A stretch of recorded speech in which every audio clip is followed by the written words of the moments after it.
Netflix, you don't need cable. Hop on YouTube, welcome to the hood table, where we chop up local and global events vocally.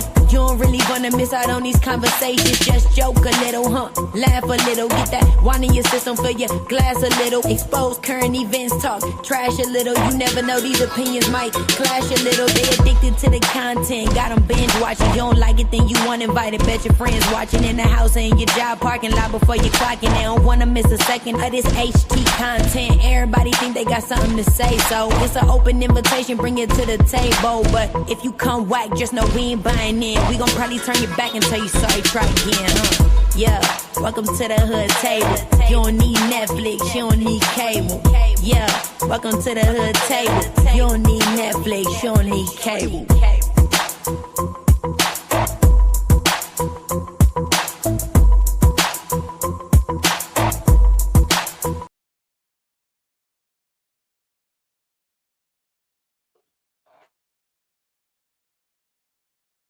Hey, what's up, everybody? What up, Riggs? How y'all doing? Come on in, please, and thank you very much. What's up? How y'all doing this Sunday? Riggs try to. What it do? Appreciate you, J. Doing the smoke signals over there. Yeah, trying to recover. What's up? How you doing? What's up, J. Dunn? Thank you for sharing. I appreciate it. How you doing tonight at the table? Child, I'm doing good, doing awesome. Had a good weekend. Just been relaxing after the grandbaby went home earlier today. Just, been relaxing most of the day, chilling, taking a break, because this following week is all 12s.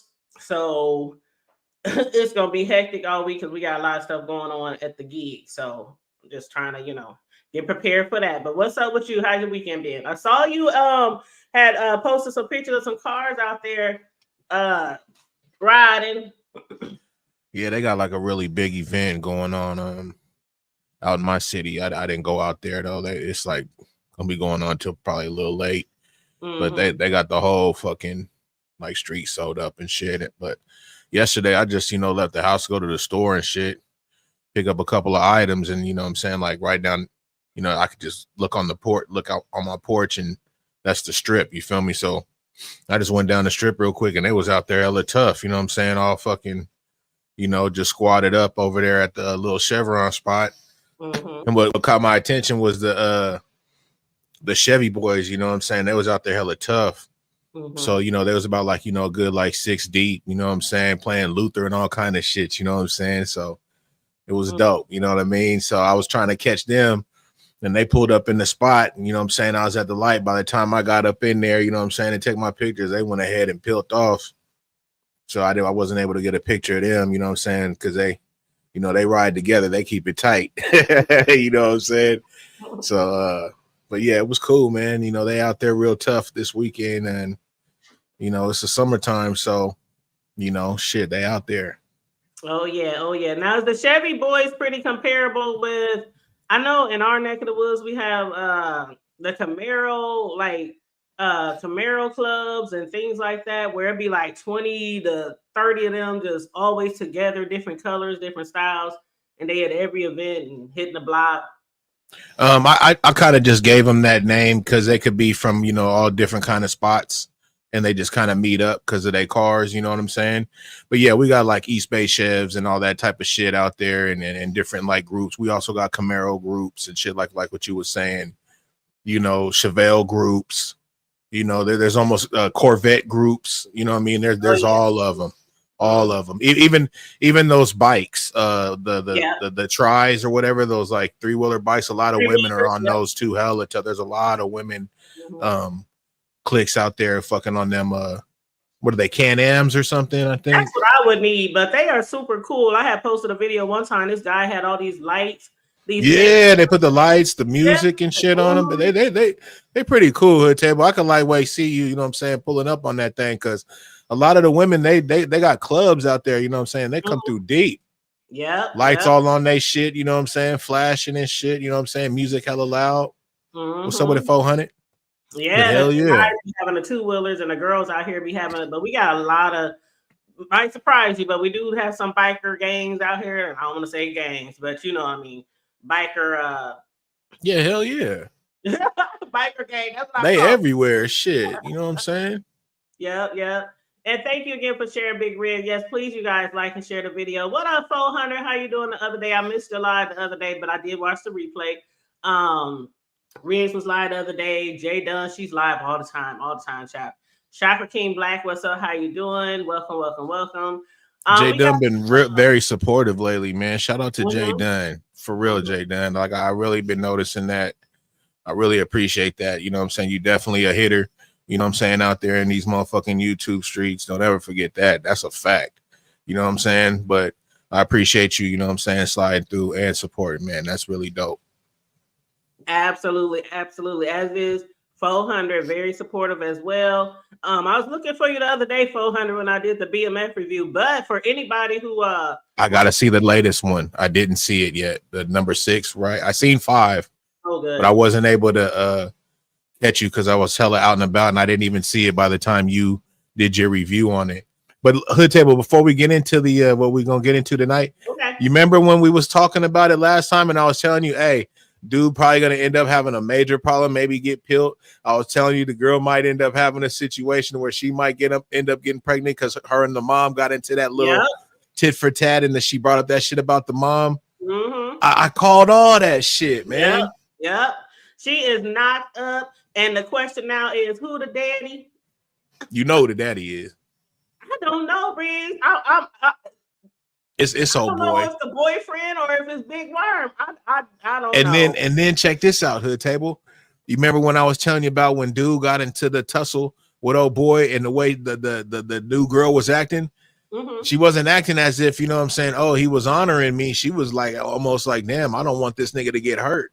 And what did she end up doing? Breaking it off with dude. Breaking it off. Talking about I don't want either one of us getting hurt. You know what I'm saying? Because she still got feelings for bruh. I think she, even though he doing what he doing, she for sure got some type of feeling, because other than that, the way she was saying how he was throwing her through the ringer. What's up with it, 100 watts? Hey, 100 watts slid through for sure. What's up, Nurse K? The way you know, the way she was talking about how dude was throwing her through the ringer and following her and shit. I would think if anything, and she had a man in her life that was willing to, you know what I'm saying, step up to the plate and make sure none of that bullshit was going to crack off anymore, she would respect it. But I think that she still got lightweight some feelings and shit for bruh. Yeah. You know what I'm saying? She's willing to date and all that type of shit and hopefully maybe fall in love, but for something's tied to her, just like how we be having those talks on relationships. Sometimes some motherfuckers done did certain things to you or whatnot. You remember she was talking about, man, I love this man and tried all these years to prove to this man that I loved him and him only. He just couldn't get it. What's that telling you? She really was on to that dude. You feel me? 400 says she and her fifis. That's a fact. Yeah, that's a fact. And that's how I was calling it, just by the way she was acting. When dude, you know what I'm saying? I was like, yeah, man. Because like if that was me, right? And I was the man, and I ended up having to put, you know what I'm saying, hands on dude and shit like that. And like I said, I told you before, maybe a little bit of that wasn't for him. You feel me? Dude was in a little bit of rage. His wife was, or his ex-wife would talk to him kind of crazy and shit. You feel me? Like there was shit going on in his life. You know what I'm saying? Daughter getting locked up. He had to pawn shit, get her. You know what I mean? Dude was going through some shit. You feel me? So maybe a lot of that ass whooping really wasn't for bruh. But he didn't want to fucking get active with him. And dude was the one that, you know, swung on him, and it was over after that. Yeah. But she didn't even take none of that. She didn't take none of that under consideration, though. You feel me? Like as a woman just looking at it from the outside, she should have been like, you know what, though? He wasn't really trying to get into no fucking tussle with you. You did swing on him first. You know what I'm saying? You can't tell a motherfucker how to react, right? Ain't that what they always say? So if anything, I would have thought she would have been like, shit, you know what I'm saying? This motherfucker ain't gonna let nobody fucking disrespect or hurt me. And he was, you know, really cordial with dude from the get. It wasn't like he was just hella hot-headed with bruh. You feel me? I digress, though. I knew it was either that or either she was scared because of what she had been through. Excuse me. And thank you so much, everybody, for joining us today. 400 was like, yep, facts. And hey, Finesse Visions, how you doing? What up, Nurse K? How you doing? I was in your clouds the other day. I think that was yesterday. You was live for a couple of hours. But yeah, I was in your clouds the other day. I knew it was either that she was scared or because of what she been through, getting hands on her by way of him. Or maybe she still have feelings for that nigga, because that's how I do work out sometimes. They still feeling that nigga, and they don't want to, whether it's a cop or a stranger, trying to defend them, they jumping on their back, trying to get them off. Don't hurt them, don't hurt, shit like that. But yeah, it was really good. So if y'all haven't got caught up with BMF, it was episode 6 called Bad Religion. It was a really good episode. Yep. And then the last one was good. The last one was good. Yep, it was really good. And then for the Shy fans, Riz, I ain't going no spoilers because I don't think you saw anybody's reviews, but something really crazy is going down in the last on Shy episode. On BMF. Oh, on BMF. So now the Shy, that one is really good too. I've been watching a little bit of it again. Yeah, I promise you guys, because I've been reviewing the Shy for some time now, and I got behind because of the Diddy trial. But I promise you guys I will get caught up, and I'm caught up. So tomorrow when I get off of my long-ass 12-hour shift, I'm going to sacrifice my tiredness, and I'm going to jump on here and do a live review on the Shy tomorrow. So, yeah, you said the Shy almost made me a nigga. Man, I was. No spoiler alert. No spoiler alerts. God dog it. I ain't even going to lie, Finesse. I did cry. Damn. It was a couple of situations on there that had me teary-eyed, but I am not going to spoil it. Mm-hmm. Damn. Yeah, it was some really curveballs. Yep. But yeah, so let's get into this review. We're gonna try to keep it short how we normally do, like around an hour or so, then give people time if they want to hit the link. So I'm gonna try to keep my topics really short because I got 4 that we're gonna try to hit. But before we do that, I'm gonna play our theme song, courtesy of Chale, my homegirl on here. If y'all need theme songs or intros or thumbnails or anything like that, please hit Charlie up. But let me go ahead and play this real quick while we get ready. See, here we go. Where is it? Okay. From the block to the hood table, big rig slaps and cake decorating diva, discussing local issues, national news too, encouraging y'all to like or share and subscribe. We bring the heat, keeping it real tight, from the White House to the gutter we report right. Welcome to the show where we break it down, from the block to the hood table, it's all around. Sexy side profile man, the one and only big rig slaps in the cake decorating diva, the one and only the hood table, with news you can't use and subjects that need to be spoke. From the block to the hood, from the White House to the broke, we got many different topics and subjects. Grab your seat, get your popcorn, let's get ready. Talking about everything under the sun, from education to health, we here to run. Engage with us, spread the word far and wide. Appreciate y'all, thank you for the support. We bring the heat, keeping it real tight, from the White House to the gutter we report right. Welcome to the show where we break it down, from the block to the hood table, it's all around. Sexy side profile man, the one and only big rig slaps in the cake decorating diva, the one and only the hood table, with news you can use and subjects that need to be spoke. From the block to the hood, from the White House to the broke, we got many different topics and subjects. Grab your seat, get your popcorn, let's get ready.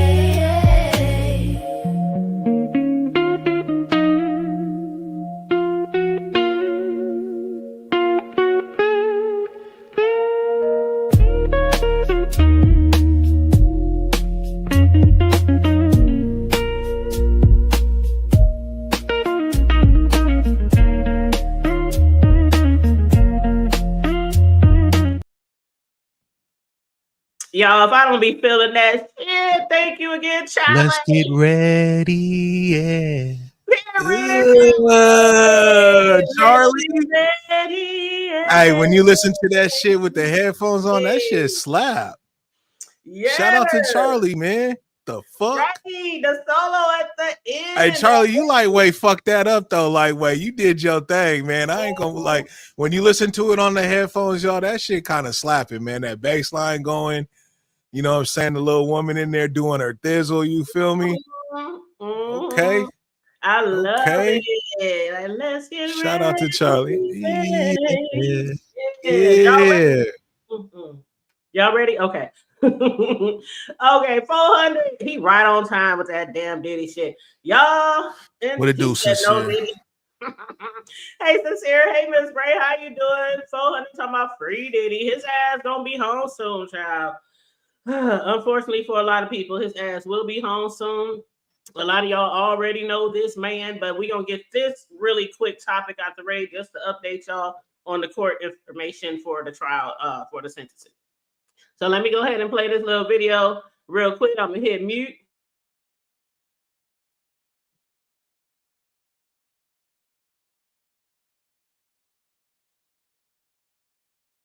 Bit of a commotion outside the courthouse. Sean Combs' mother just returned here. She walked in just a second ago, said she is feeling good because her son was acquitted of the most serious charges that he faced: sex trafficking and racketeering conspiracy, both of which could have sent him to prison for life. He was convicted, though, of transportation to engage in prostitution, and that charge could put him in prison for up to 20 years, although it's not expected he would get that much time. What we're waiting for now is the judge to decide whether Combs can be released on bail while he awaits his sentencing. He offered to put up $1 million. He put up his homes in Miami and Los Angeles. They're certainly opulent. The jury, the judge, everybody saw pictures of them. And the judge said he would convene a hearing later this afternoon to determine if Combs should be released. He seemed confident, telling his family after the verdict was read, "I'm coming home, baby." And we caught up with one of his sons just a moment ago. He certainly seemed to believe also, Diane, that his father would be released on bail.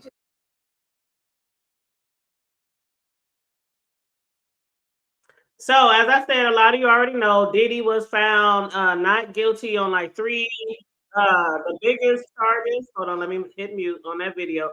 But on the biggest charges, he had been found not guilty. On the smaller two charges for transportation, for prostitution, he was found guilty for Jane and Cassie. So right now, we're looking forward to the sentencing. It's going to be on October 3rd. Let me take this off the screen. Let's see. And while I'm pulling this up, Riggs, if you want to chime in on that, feel free on your thoughts of him getting off or what you predicted or anything like that. I think he got action. Okay. I think he got action. You know what I'm saying? You should just go ahead and keep it positive and shit like that. I think he got action though.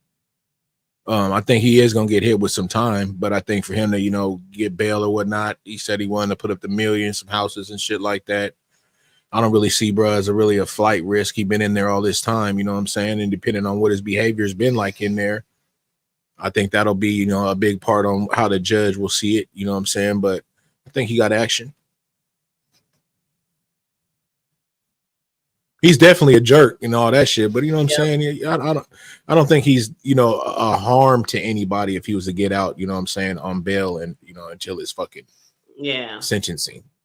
And that's the thing. The judge did deny, even though he got millions and millions of money still left. He got, I don't know how much money he has. The last I checked was a few months back where he was down 600 million. I'm sure it's probably more by now because, you know, he was worth $1 billion. They breaking him.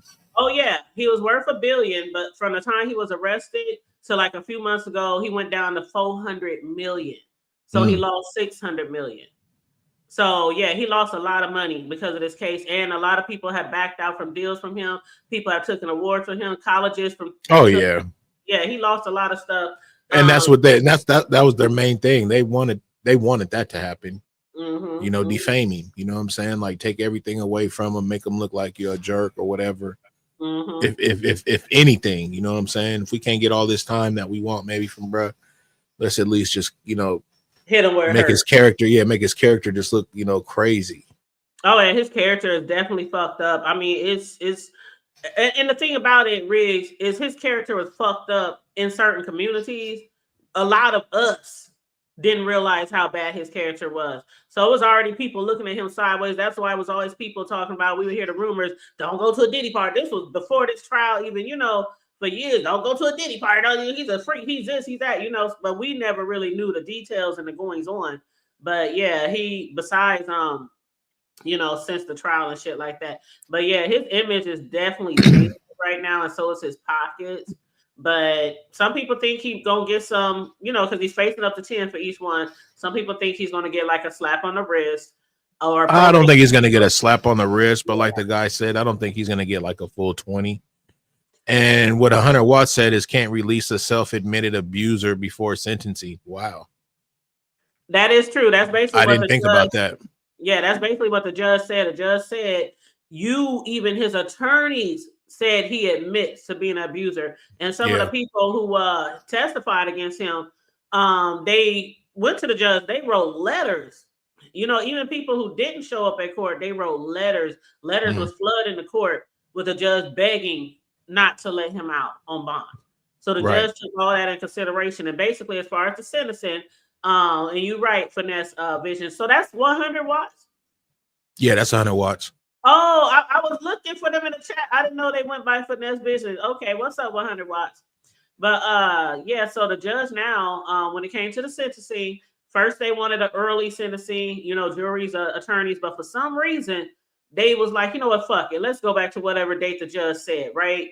So with this, the judge had said that as far as the sentencing, because Diddy's lawyers want him to be basically time served. And the prosecutor's like, come on now, we got to get this man at least 3 to 5 for each one, something like that. Mm-hmm. So the judge said he would like to have not proof, but basically like examples. So Judge Sub, as I like to call him, because I always fuck his name up, but said in connection with the sentencing proceeding in this case, the court will find it helpful to have available data on sentences imposed where the primary or sole conviction was for a violation for the, basically in layman's terms, for the same thing Diddy was convicted of. He want to see examples of sentencing guidelines. Because the judge, I don't think, really knows how to sentence him in this particular case. So he's asking for each party to locate cases, and you see that right there in the middle, to locate cases that they believe match the criteria and file a letter by September 25th. Judge is going to give out the sentencing on October 3rd.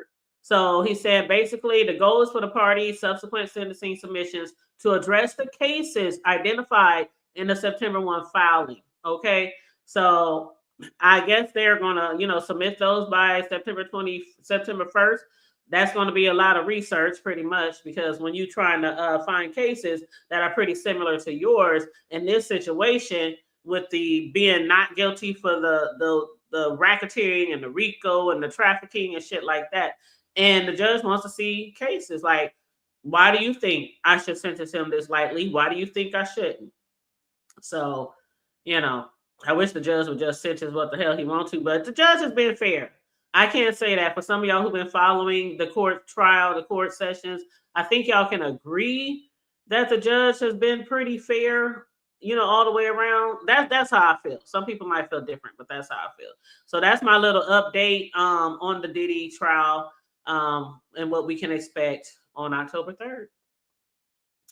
So now, anything else you want to add to that before we move it along? No, go ahead. Okay, all right. So let me remove this. Now, I want to hit on the floods. First of all, I want to say a lot of people across the nation, across the world has, looked at this situation, has so much compassion, so much sympathy for the people who lost their lives. Last I checked, it was over 160, 61 or something like that. The Texas floods. The campgrounds that was flooded down there, the homes that was flooded, the people lives was lost. So first of all, I want to say my condolences and my sincere prayers go out to, those families. I've been thinking about them ever since this started. I don't know how closely you might have been following, Riggs, or anybody else in the chat, but it's so sad, you know, what had happened. And then I just wanted to chime in on how it could have been prevented, like over and over and over and over again. I don't know what you might have read, Riggs, or saw, or even y'all in the chat, but let me play this video real quick, and then I'm going to put my thoughts on this. But you can go ahead and chime in if you want while I'm pulling up this video. Yeah, I read you know, from the links and shit, and how the guy did actually put something in motion, you know, as an alert, you know what I'm saying, when it comes to these floods, because this area is definitely known for having bad floods, you know what I'm saying, dating back, you know what I'm saying, from like early 80s and shit, just with like bad, you know, disaster that was going on. Like when it comes to these cabins, I guess it's really known for you know, it's camping, but these campgrounds are just, you know what I'm saying, the way they're building them, they're putting the areas where it's really bad when it comes to these floods, and they've been knowing this. And the guy, you know what I'm saying, that, you know, rest in peace, you know, he lost his life, you know what I'm saying, helping, you know, this last flood, you know, he was the one that helped put that alert system into play, and they ended up taking it out of play, you know what I'm saying, 99. And due to all the modern technology and shit, they didn't even update it. You know what I'm saying? So, you know, it was like you said at the table, it was something that could have, you know, definitely could have been prevented. And it definitely has, you know what I'm saying, a bad history of these floods. I guess it's a really nice fucking, you know, river and everything like that, you know what I'm saying? But I guess when it comes to like these certain, you know, flash floods and all that type of shit, you know, bad weather, it can get really bad out there. Really, really bad, really bad. And then the fact that, like you said, over the years, you know, some people might not have heard, but when I heard that there have been flooding and people's lives, and not only just regular, I don't want to say regular, but the people who live there through the year, you know, not the campers, but the people who live there on a regular basis, have their lives has been lost, and as well as campers over the years, lives has been lost. So let me just play this video for you guys real quick.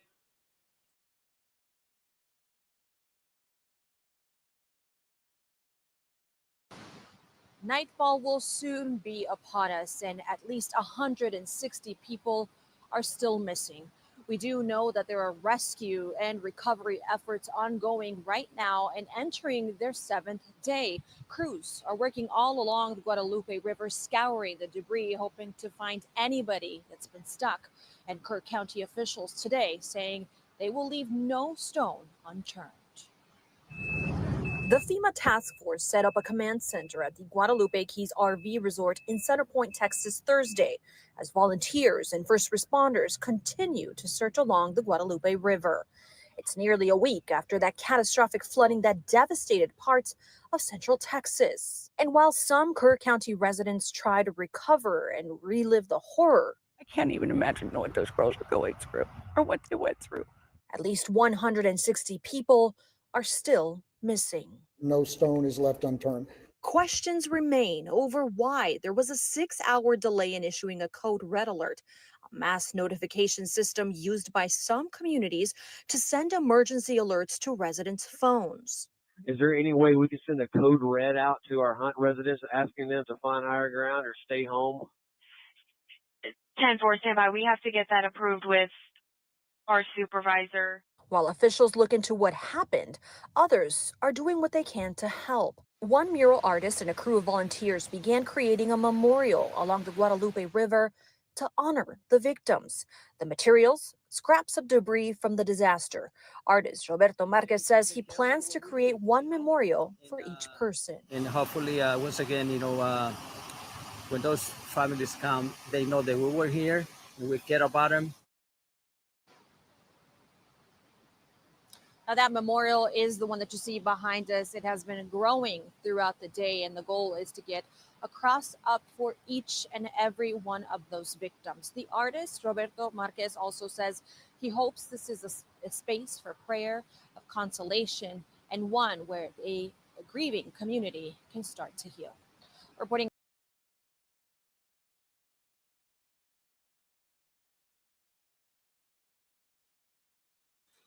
Now they have found a lot of people. People are still, being found right now. One of the excuse me, one of the camp leaders who had literally just graduated from high school. She was headed to college to become a teacher. She's a counselor. They just literally found her body today. Her name was Catherine Fruso. She's the last unaccounted for camp counselors that was found dead on Friday. Sorry. And 27 campers and counselors died in the flash floods, in addition to more than 100 other people in Kerr County, Texas. They're still doing recovery efforts. I hear that they're not going to stop till each and every victim is accounted for, and there are still over 100 of people that's still not accounted for. But yeah, the last camp counselor, they found her body the other day. They just posted that earlier today that I saw on social media. Now, one of the things that they said was, as far as what me and Riggs was talking about, people have been saying that for years. These campgrounds, they need to have better systems, better warnings for, what's going on. It has been going on for decades, for not years, for decades. Like they said, what, since the 60s, you said, Riggs, that basically they have been going through these What I was floods. reading was just on some early 80s when they just really had some really 80s, bad okay. accounts Mm-hmm. over in Yep, that it was from area. like the 80s. Yep. It was like from the 80s. And they said for decades there was hidden dangers. That property down there with the campgrounds is very beautiful. It's very nice. It's a Christian camp, a girls' camp. There's many camps along the river because that river is really long. Riggs, when I pulled it up on the map to just pinpoint exactly where it happened, Yeah, they said it was like it used to be as yeah. Mm-hmm. Yep, that was a long river, and I was like, on the map of just going sliding. Appreciate you, 400. All these campgrounds. So the other ones, like there was boys camps, there was girls camps, and things like that. But that particular area, for years, my heart really goes out to those people. But I just wish somebody would have took the time to upgrade the system, especially after so many people had already passed away. They said like in the 90s, like Riggs was saying, about a decade after it was installed, the warning system they put in the 80s, it had broke. It basically stopped working, and then they shut it down in 1999, saying it was unreliable. Yeah, they said it was unreliable due to it not reporting information. But from 99 to 2025, that's like 26 years. It's a long that time. They had to upgrade that system. So I don't know what's going to happen now, if that area is going to be shut down for good, if they're going to move the campgrounds higher up or whatnot. But it's really sad. And again, my heart goes out for those campers. You guys continue to keep their family in prayer. It's really sad. I cannot imagine sending my kids to camp and they dying in the middle of the night like that in floods. It's very traumatic, very traumatic. But yeah, so I just want to update you guys on what's going on with that. You said Big Reds hold it down, good content. Thank you. I appreciate that. I really do. You said like the New Orleans, like they have been told like that. The reason why that had what was it called? The thing that had broke. What is it called, Riggs? What, like a levee or something? Yeah, the levee that had been told for years to upgrade that, and it's so hard. It's just so hard to deal with when things like that could have been prevented. It's just really hard. And then you gotta look at these families and like, oh, we're so sorry. Our prayers go out to you. We're gonna fix this in the future. Like, that's not good enough. I don't know what the parents is gonna do, but especially if I didn't know about the floodings. If I didn't know about the floodings, I'd probably try to sue the hell out of all of them. But that's just me. Now, if you knew there was flooding going down there in the past and you kept sending your kids every year, I'm not saying it's their fault because it was like Mother Nature. But still, if they knew and I didn't know, oh hell no. But that's a fact. Yeah. So honestly, I don't think I would just knowing the history of it, just from what I read, I wouldn't send my kids there. Just there's probably so many other campsites and shit that are, around Texas, very big. So just knowing the history of that place or whatnot. And from what I hear is Texas, they have like weather that's like kind of unpredictable. So like, you know, it could be sunny and then end up being raining and all kind of shit. So when you're dealing with that type of environment, you know, shit, you got to take certain things under consideration. And I'm a really cautious person. You know what I'm saying? I always kind of look towards the bad or the negative of something. So I'm always kind of prepared. You know what I mean? So if I know that, you know, that's not really a cool little spot and it's like, you know, not too cool, like, hey, there's a lot of bears over there. I don't think we're going to really be camping over there. You know what I'm saying? So I'm the same way. And I went camping back in the day. What up, Heavy Bear and Big O? I love camping.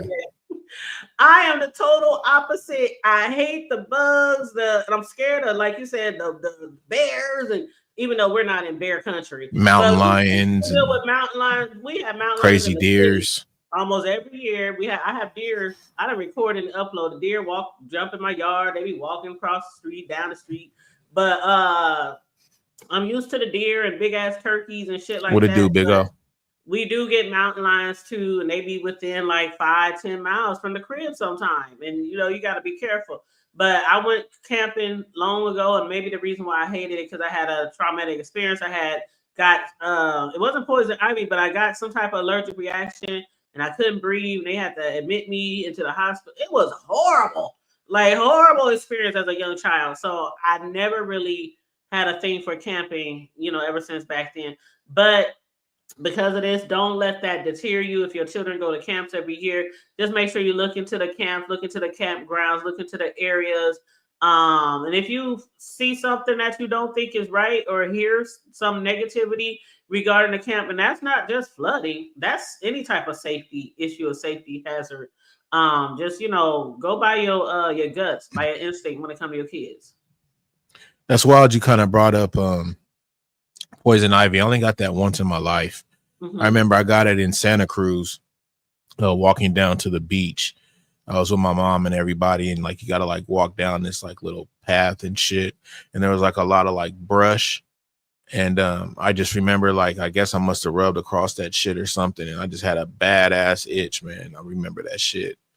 And from there on, I was like, man, I hope to never run across that fucking plant again. You know what I'm saying? Poison ivy ain't no joke.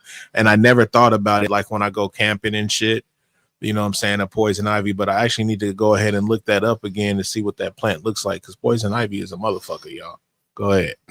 I can't remember exactly what it looks like, but I know one of my kind of weedish, kind of like a weed kind of looking. Yeah. And one of my neighbors, this house that I used to live in way back in the day when my kids was younger, their friends, they had jumped the fence one day to go get a football or something. And there's a lot of brush area behind our yard. It's brush, they had got poison ivy. One of the kids did. And he came back and he was all red and stuff. Then the next red day, as fuck. They talking about he had to go to the doctor and all this kind of. I'm like, is they gonna sue me for poison ivy? I'm like, but you know, they didn't, of course. But I was kind of scared because that boy looked like he was real bad. Like he had fevers and everything. He was really, really sick. But yeah, I guess it just grows wild or something like in certain spots, I guess. You know what I mean? Like I never ran across it again in my life since that day. You know what I'm saying? But I don't really recall kind of what it looked like. But I remember it was kind of like it was like really brushy and weedish, kind of like, you know what I'm saying? And yeah, that shit was no joke. Yeah, it is no joke at all. And finesse, finesse, okay, 100 watts, or stop being so ready to drop your kids off. And that right there is a pet peeve for me because people are good at just dropping their kids off and leave that not just camp, but YMCA's and I'll keep my kid. You coming with me, man. Wherever I go, you go, bro. Let's roll. Yeah. No need to drop you off, man. Come get a little life experience or something. Shit, you know what I mean? You being over there just sitting there playing video games or whatever, being up underneath somebody else. Fuck all that. Yep, absolutely. Shoot, when my kids was young, they was always with me. When you saw my kids, unless they was like doing their car seat, no, I was putting them in the fucking back, putting the seatbelt on, just me and him riding. Gone. Yep. Matter of fact, I'm with you, Finesse. Like when I tell you, we in the Midwest. When I Period. tell 100 you our watts. winter months in the I'll go up the Midwest, street and smoke a blunt or something. You feel me? Watch a little bit of YouTube or whatnot, when I and say be the right winter back in the parking lot. with the football season and stuff, the wintertime in the Midwest, when I tell you when my kids was coming up, this was my way of thinking. Now, a lot of times, once it started getting really cold here, you didn't see nobody in the bleachers for football. But me and my friends, my parent friends that I'm still friends with today, we felt like if it's hot enough for our kids to be out there in the summer for track, it's hot enough for us to sit here and guzzle down water all day. Bring an umbrella, bring water, whatever, to keep your ass cool. Because if our kids can put up with it, so can we. Wintertime. If my son out there and he, they close, but a lot of that shit is thin. And it's like 10 degrees, 5 degrees outside. If they can be out there, I can sit my ass over here with a warm blanket, some cocoa, and I'm a thug it out. But you see people all the time. It's too cold. It's too hot. I'm sitting out there, your son out there running his ass off in the heat. Other people cheering for him, and you can't be there because of the weather. Child, don't get me started on that. Because both my boys play sports all through their childhood. So don't get me started on the parents who don't show up. But anywho, I digress. But yeah, so I want to talk about also Riggs, the shit that happened in Philly. You know what? I don't know. So I didn't catch that. So what happened in Philly? Hold on, let me tell you. First of all, it was a mass shooting. It was a neighborhood shooting. It wasn't like at a mall or a school or nothing like that. It was a neighborhood shooting. Neighbors shooting at each other. This was 4th of July weekend. And let me just show y'all the video. I can show you better than I can tell you. But let me pull it up real quick. Because this shit, it was really scary, Riggs. And I don't know what the hell I would have done if that would have been me. Because there was people on porches. We talking kids. We talking elderly. We talking about innocent bystanders. And this shit happened. It's only 20 seconds. Let me pull it up real quick. I'm going to drop this other video because I had another video of a news story pulled up. So I'm going to replace that with this footage. And for some of y'all who don't know what's going on, there was a shootout. They call it a mass shooting because, when several people die, they just call it a mass shooting, even if it don't seem like a lot of people passed. But here we go. I'm going to hit mute.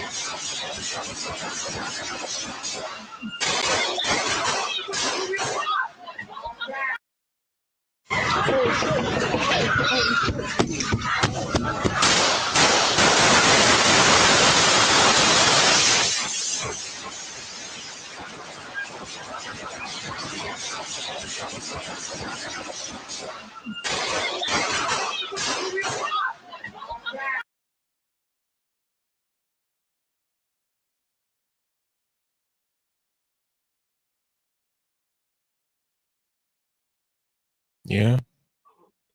Now let me play the news story that I had up here before, then I'll get into it.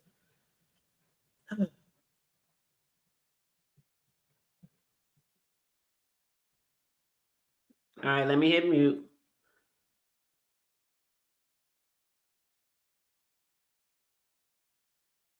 Searching for 3 suspects. So police are searching for 3 suspects. They released surveillance footage of the shooting that is graphic, but they say they're using it as part of their investigation. We do want to warn you, it is unsettling, but it does highlight the reality of the gun violence situation in Philadelphia.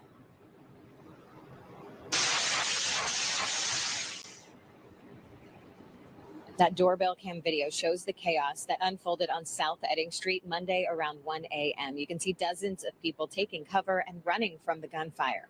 The video shows 3 suspects police are looking for, responsible for killing 3 people and hurting 10 others. One of the people killed in the shootout was 24-year-old Azir Harris. His father tells NBC 10 Azir had been shot back in 2018. He was paralyzed, confined to a wheelchair since then. Azir's father tells us his son was advocating for an end to the gun violence epidemic when he was killed. They think killing each other is a game. You don't come back from it. It's not a game. You hurt families, destroy lives. I just want y'all to put the guns down, man. That's all I can say. Put the guns down, man. Police are offering a $20,000 reward for information that leads to arrests in this case. Live outside Philadelphia Police Headquarters, Brenna White, NBC 10 News.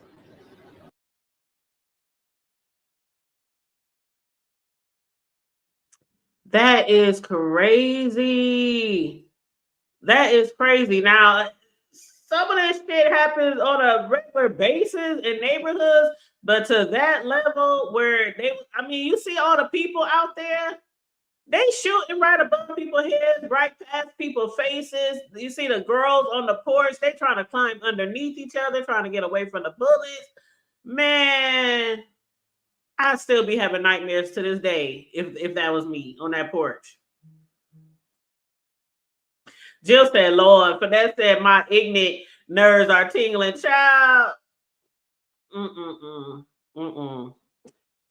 I think she's talking about the dropping your kids off at certain location. You talking about kids in school and events and things like that.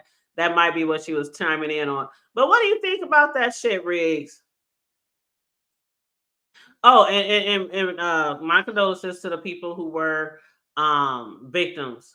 There was 3 people who passed away, 9 people injured. And there is a $20,000 reward, like they said, going out for that. It's unfortunate, you know what I'm saying? But it's the kind of shit that be happening, man. And especially when, you got a gathering of people, for some reason, somebody want to show out and do some dumb shit. It never fails. So, but it's definitely unfortunate, man. Rest in peace to the people that lost their lives, but that's what be happening, man. It don't surprise me. You know what I'm saying? I don't want to sound like I'm like numb to it or anything like that, but right, because a lot of people are. Yeah, a lot of people are numb to it. Yeah, it doesn't surprise me. Well, I know as far as that particular area, they said it can be, violence there, but that's throughout the nation, so I don't want to I never want to showcase or show a neighborhood or, some crimes situation like that and just, look at it as like that's a horrible place or whatever. Shit happens everywhere. Shit happens here. Even though people think nothing happens here, they don't even think Black people even live here still. But we have 100 Watts says that I'm numb to it. I guess because of my reply. But I'm really not. You know what I'm saying? It's really a bad situation. But I'm not at the point to where I'm gonna just be like, oh my God, and you know what I'm saying? Because that really happens, man. That certain neighborhoods, that shit happens damn near almost every other weekend. You know what I mean? And it just really sucks. And that's why, me having a young one, I'm always on the phone and talking to him and just kind of just checking on him. You know what I'm saying? Like, phone calls don't be too long, but I check on him, a couple of times a day. You know what I'm saying? And I always tell him to just make good decisions. I say that every fucking time. It's like, he probably knows I'm gonna say it, but I say that because in case some stupid shit or whatever, he'll remember what his dad said. You know what I'm saying? And we fuck with each other. You know what I'm saying? We don't got a bad relationship or nothing like that. He gonna do what the fuck he gonna do. But you know what I'm saying, at the same time, you know, I know what it is out there. Just like how, you know, we see this shooting and shit. He's a young dude. You know what I'm saying? He likes to be outside and do little shit. And I tell him that type of shit. You know what I'm saying? I show him shit like this. You know what I mean? Talk to him about it all the time. You know, and that's why I tell him, you know, ain't nothing wrong with sometimes just chilling at the house, man. You know, some of your close, cool friends, have them come to the house, man. Y'all chill at the house. You're safe there. You know what I'm saying? I don't want everybody coming up over there, but your cool friends or whatever, y'all chill at the house, man. You don't gotta always just be out and about and hanging out or whatever, because this is the type of shit that goes down. You could just be at the wrong place at the fucking right time. You know what I'm saying? So and that shit happens, bro. And so instead of me just tripping on it and everything, I like I said, I always look, you know, towards the negative, you know, in certain situations. And that's like one of them. You know, if I know he's gonna be going out or whatever, I'm like, hey man, you know, just do your thing, man, and kind of make it back to the hood or to your friend's house or whatnot. Don't just be out there bullshitting or whatnot, because these are the type of shit that happen, bro.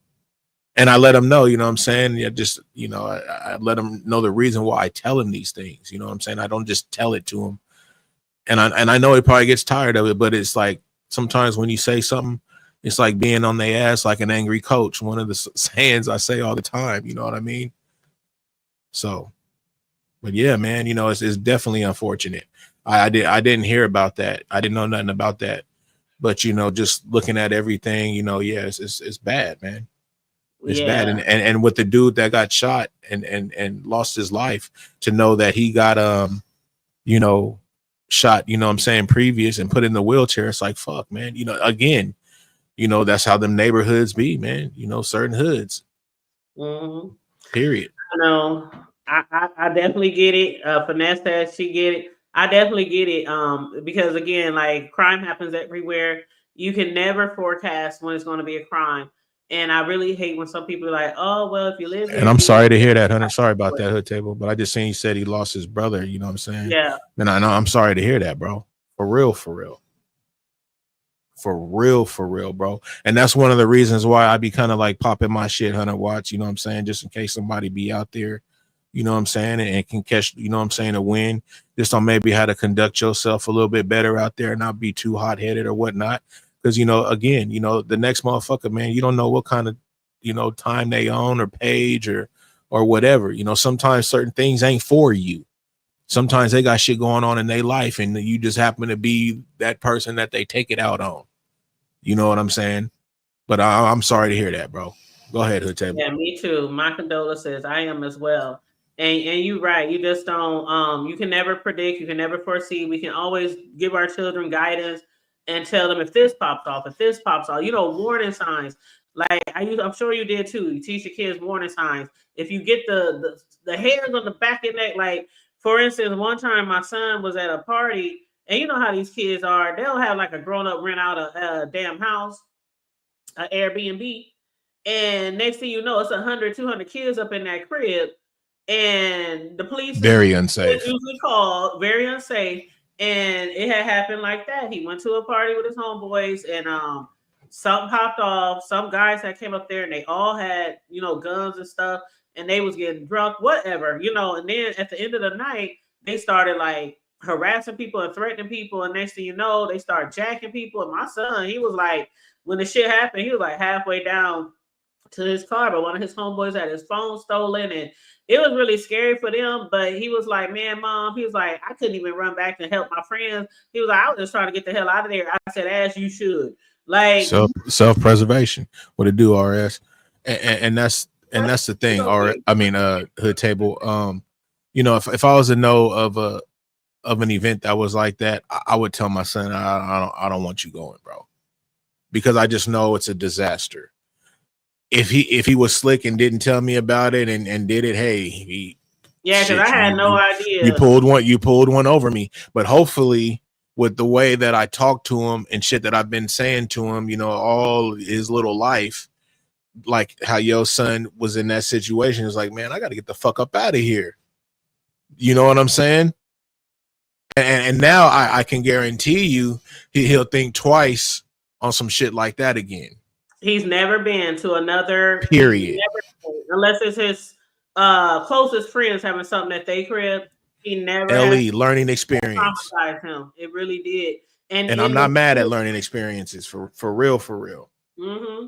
Sometimes you need that scare in your life. You know what I'm saying? That because just talking, they be like, man, that ain't gonna happen to me. And you hope nothing bad happen, but hey, all right, man, keep acting up. You gonna see. Sometimes, you go out there and act a donkey or whatnot. Shit. Sometimes that cop put them cuffs on you and shit. Gonna scare the shit out your ass. Put you in the back of that car. Hell yeah. You feel me? That's a learning yeah. experience. I bet you won't. You know what I mean? Because I can tell you all day long. Experiences. I learned lessons along the way too. And our children, they the same way. Parents don't know shit. That's what they think. Parents don't know shit. And they don't like realize you wasn't a kid before.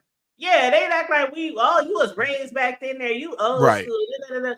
And I'll be like, we literally tell y'all the same shit our parents tell us that they told them and so on and so on. And then my son who has the 4-year-old, he like, hey mom, why I feel like I be talking like you sometime? I'm like, because there's nothing new under the sun. It's like nothing new under the sun. And with my son, when that situation happened, I knew he was going to a get together. I didn't know it was some rental home I didn't know it was an Airbnb. I didn't know it was, none of that shit. Right. And then when it happened, I didn't find out for days because my son, okay, like I said, the hood table on here is not the hood table y'all see in real life. On here, I be trying to act like I have a little bit of tooth, even though I still can be a little bit of hood on here, right? But the hood table off the internet is a whole different story, okay? So he was like, he didn't tell me. I found out through his homeboy who had his phone stolen. I found out through his mom. She hit me up one day. Man, T, did you hear what happened? Da, da, da, da. When we gonna go press charges? I'm like, huh? What happened? I'm like, no, let's go back to the house. Who threw the party? Let's go to that. Both our sons. No, mom, can we please just put it to rest? Please, man. Them guys was like real thugs. They like, I'm not saying my son is a punk or anything like that, but he was traumatized. Like, he was like, no, mom, can we just forget about it? Can we just, he gonna get a new phone. Da, da, da, da, da, da. And I'm like, I was so angry. I'm calling his dad, relatives, like, who them niggas? Because the dudes was like, relatives to the person who threw the party. I'm like, it'll be easy for us to find out, the information. No, I had to bite that one for my son because he begged me, like, please, mom, do not, please, I don't want y'all getting involved. I'm like, damn. Like, man, I wanted to just run up on people's houses, like, the fuck wrong with y'all? We pressing charges against all y'all motherfuckers. I don't even know if any charges ever got pressed. After that, if any other parents press charge, I don't know. But I'm like, that's not right. They shouldn't be walking around doing that shit. But I let it go. But ever since then, he don't do the house parties. He don't do shit like that. And a lot of times, he don't even want to go anywhere in the hood. I'm like, nigga, we live in the hood. Well, mom, that's a little too far in the hood. He like he when he moves out in 2 weeks, that's when he moving out. So I will officially be an empty nester after this last month. And they moving far, far, far on the other side of the city. Like, his girlfriend don't want to be nowhere in the hood. I'm like, y'all gonna be bougie now because y'all don't live here anymore. Like, but that's where they feel safer. And I'm cool with where I've been all my life. But yeah, they moving on out the like George and Wheezy, Good times. Yep. Finesse said, is Finesse a guy? Yeah, that's 100 watts. Okay, because I haven't seen he's been on my panel before. Okay. It's the name that's throwing me off. So if I accidentally called you a she, I do apologize. For that, because I don't think they. What's up with it, landlord? Well, landlord, how you doing? What's up? What's good? You said press them hands. Yeah, that's what I'm talking. Man, his dad, we all was like, my relatives, like, where they at? Who them niggas? Y'all know them niggas? Like, come on now. Like, what's up? Nope. So that was that on that. But for the people who were victims, in this particular situation, I hope they can get through this and get by this. And it happens all the time. It's just too bad that it does happen all the time, and people do get numb from it. Yep. But yeah, so I don't know. And then I got one last topic. I can't believe we got it all in and we still only at an hour. I got one last topic, Riz. This shit right here, Riz. I'm gonna give you a final seconds if you want to say some final words on that last topic before we move on. No, I think I pretty much, touched on it pretty good, man. Yeah. Just basically when it just comes to, letting your young ones out there, man, just, try to, don't try to drill them, because then they're gonna really try to keep shit away from you. But just, try to know some things, you know what I mean? Try to have a good relationship to where they could, kind of lightweight, keep it 100. Oh yeah, they doing this and this and this and wooty woo. You know what I'm saying? But I'm gonna be wooty woo. You know what I mean? Just have a good, because stupid shit be happening, man. And if you're the type to where you don't have some type of door with your kids, man, they just gonna go ahead and do whatever the fuck. They ain't gonna tell you shit. Be in all kind of gatherings, all like that. You know what I'm saying? Where motherfuckers is acting a donkey. You know what I'm saying? But hopefully they got enough sense that, you know what I'm saying, they know if they are in a situation like that, you know what I'm saying, to beat feet, man, take cover. You know what I mean? Don't be a dumbass. You know what I'm saying?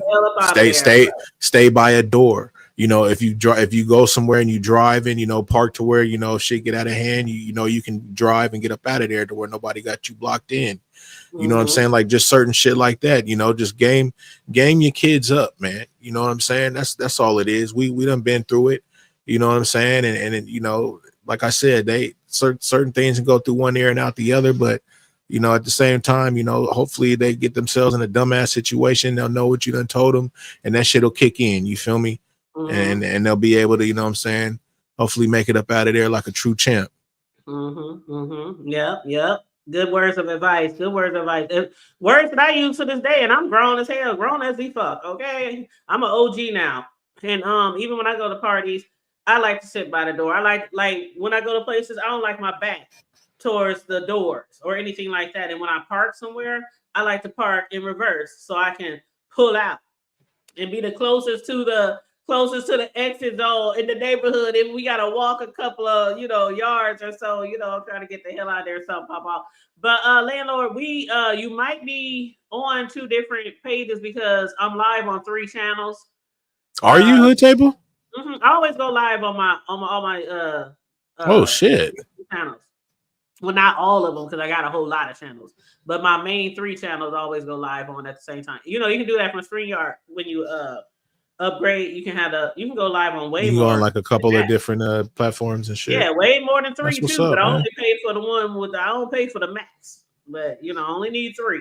But yeah, so you might be seeing other comments from other channels, landlord. And what up, Sincere? How you doing, love?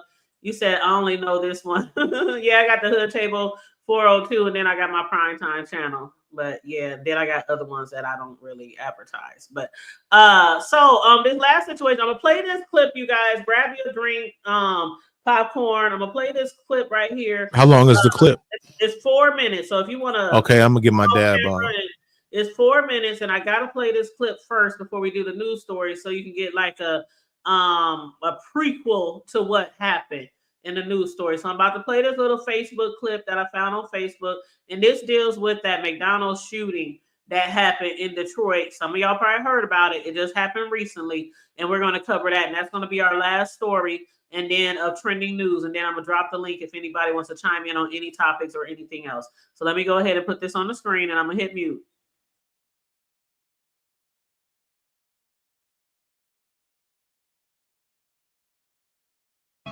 Sober in love, sober in love, sober in love, sober in love, sober in love, sober in love, sober in love, sober in love. I got sent home early yesterday. I got sent home early today by the same person. I'm telling you, she's a bully. This shit isn't funny. She needs to understand that just because she's a mother and got children doesn't mean that she can come in this store, disrespecting people, talking to them like everybody's beneath her. She has no respect. And it isn't funny at all. Like, seriously, man, I got shit I got to take care of. And she keeps sending me home early. It's not funny. She's playing games. And then all day, throughout the day, she keeps sending her little racial shit. And then throughout the day, she keeps on like putting negative energy in the air, talking about people, gossiping about people. It's not funny, man. That shit gonna have to stop. She's a bully. I'm telling you. She's a bully. She brings a lot of negative energy in there. She always panic when there's a lot going on, and then she try to manipulate that and make it seem like we ain't doing something right, but we are working really hard and doing great. It's just the fact that she panicked, and I caught her a few times making a mistake, and she tried to hurry up and play it off. You know, nobody's perfect. It's fucking McDonald's. It happens. You know what I mean?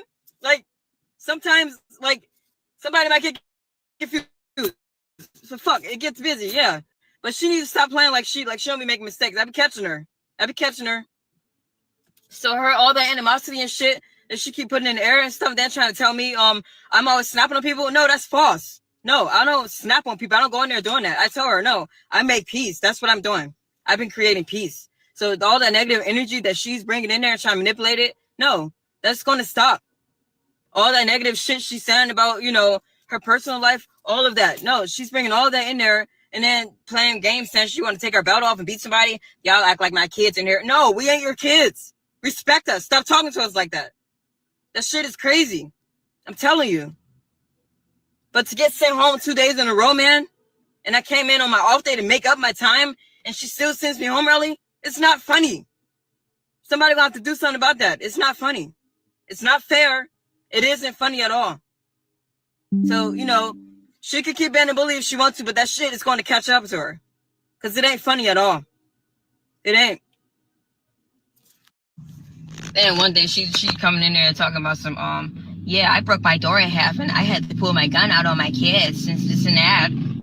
Well, you know, telling us that, like, the fuck you telling us you pulled a gun out on your kids for? You sound like a fucking psychopath. That's what I wanted to tell her. She was talking about some she blacked out. I'm like, yeah, you must have had blacked out if you pulled the gun out on your kids. Like, you know, like, I'm like, what the fuck you telling me this for? Like it's then she's like trying to make it seem like that she big dog or some shit. Give a fuck about you telling me about you pulling the gun out on a kid. I don't fucking like that shit doesn't scare me.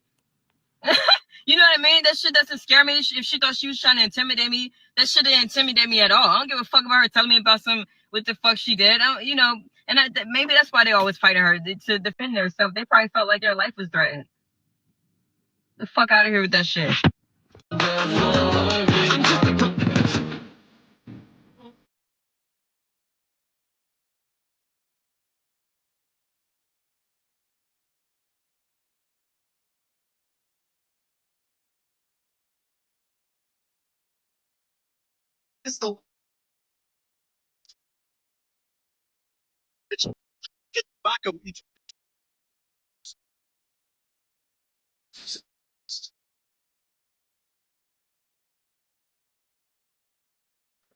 Now, if that last part of that video that I showed y'all wasn't eerie as the fuck, did you see where she was in the McDonald's? Like up there in the children's? She was in the playland, man. Yeah, she's a fucking certified weirdo. Straight up. Just looking at her, man, just her whole get down and looking in her eyes when you talk to her and shit, you know what I mean? She off, bro. I judge. Like, I'm not one to be like, hey, I don't judge, nigga. If I seen her, I'd have been like, yeah, she on. Something ain't right with her. You know what I'm saying? Listen to her song that she was playing. You feel me? And that's her music. You feel me? She probably thought her shit was really on hit. That singing was horrible and trash. Mm-hmm. But she probably think that shit on hit though. Like she just hella off.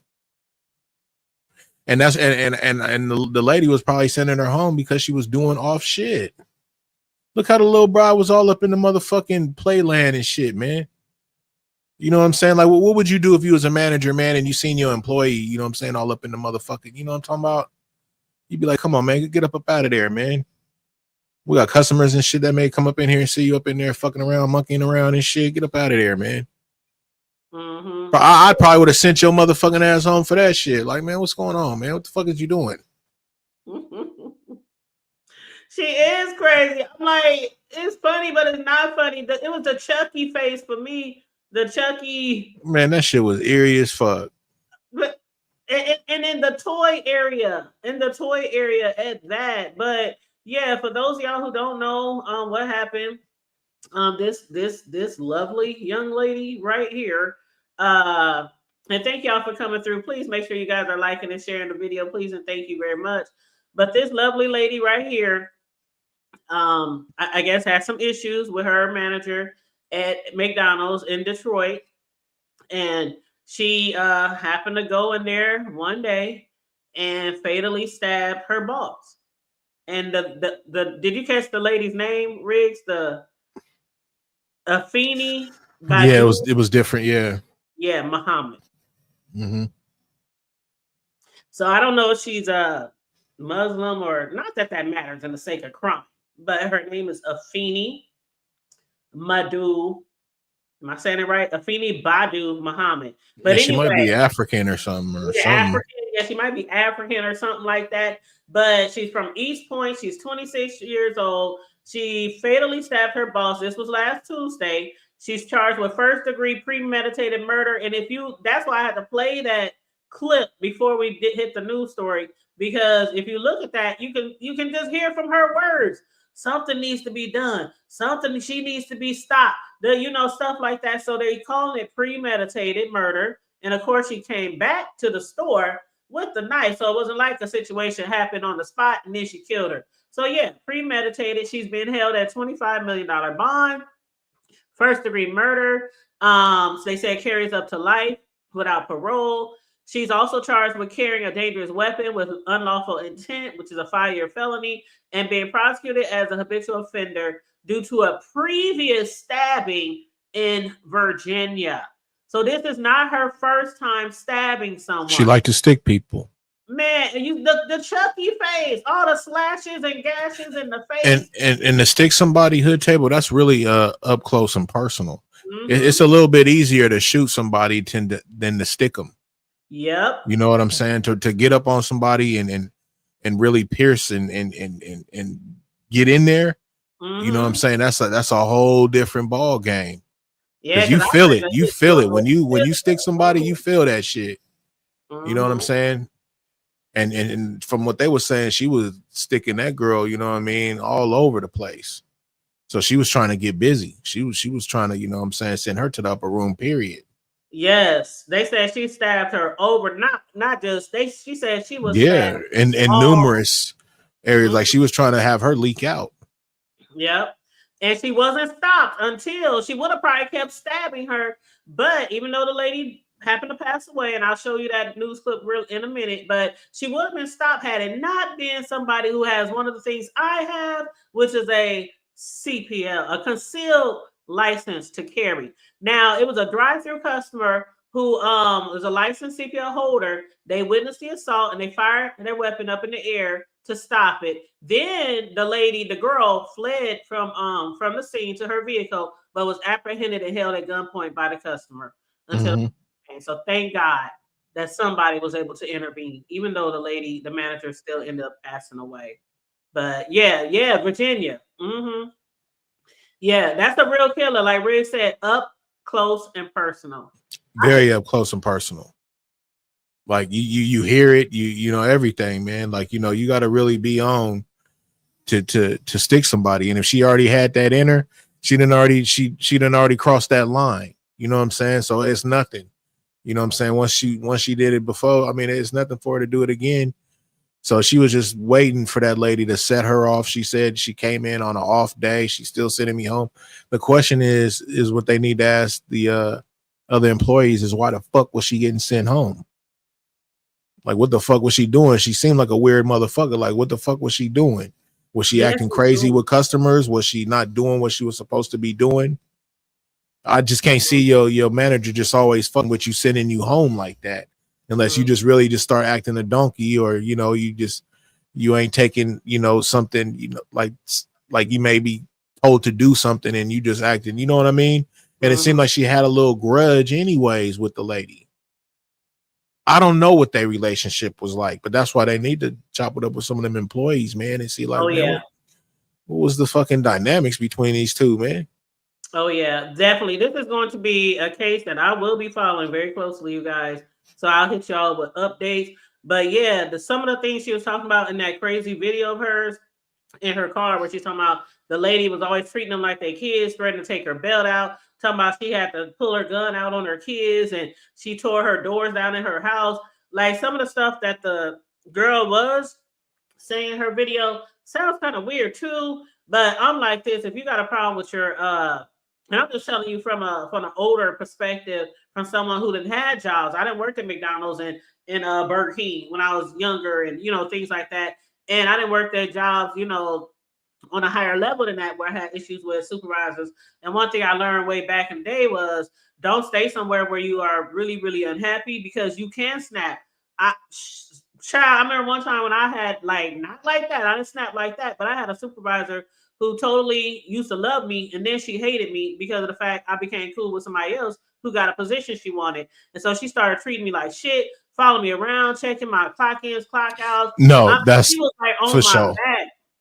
On my For back, and sure. then one time she Trying wrote to me up. make every day she can and Yeah, miserable for you. every day was miserable. I remember, Riz, this was my younger years, so I was young, and I used to call my mom, and I'd be in tears, Mom, this bitch, oh my God, I just came Right. in and said I need this job. I got 2 little Right. babies, and stuff like that. And then one time she had wrote me up for some bullshit, and so she called me in the office, HR. And I went in there and she tried to write me up. I said, I ain't signing shit. And they was like, you ain't what? And I was like, I ain't signing shit. Cause you got to sign the paper saying, you in trouble. And if this happened again, that shit. I took my badge and slung it and hit her right in the face with that bitch. I was like, man, you take this shit. I'm out of here. They had the security guard follow me all out the building thinking I'm That's about how to they're gonna do that. But oh yeah, they followed me and shit. I was hurrying up trying to grab my shit. Then I cried all the way home. I said, what I'm gonna do? What I'm gonna do? And the next thing I know, I found a better job in real estate. And I was in real estate for like 12 years until all that bullshit happened, like in 08. Yep. When the housing market. Yep. Yeah, I kept getting laid off and laid That off. was crazy, Hood Table. I lived through all that shit. Not just lived Man. it, but I was in the industry. And people's losing their houses and coming back to us to try to sell their houses, and it was bad. But yeah, it was I would really tell bad. people, just keep looking for another position so you get the fuck out of there, or just have faith, because nobody deserves to be treated to like a piece of trash while they at work from their superiors. In this particular case, I am waiting. I'm going to sit and wait and get the updates. And if it goes to trial or whatever, I'm really interested to find out what other employees have to say about her and what other employees have to say about the supervisor. But right now, I'm going to play a little clip. It's a little news clip.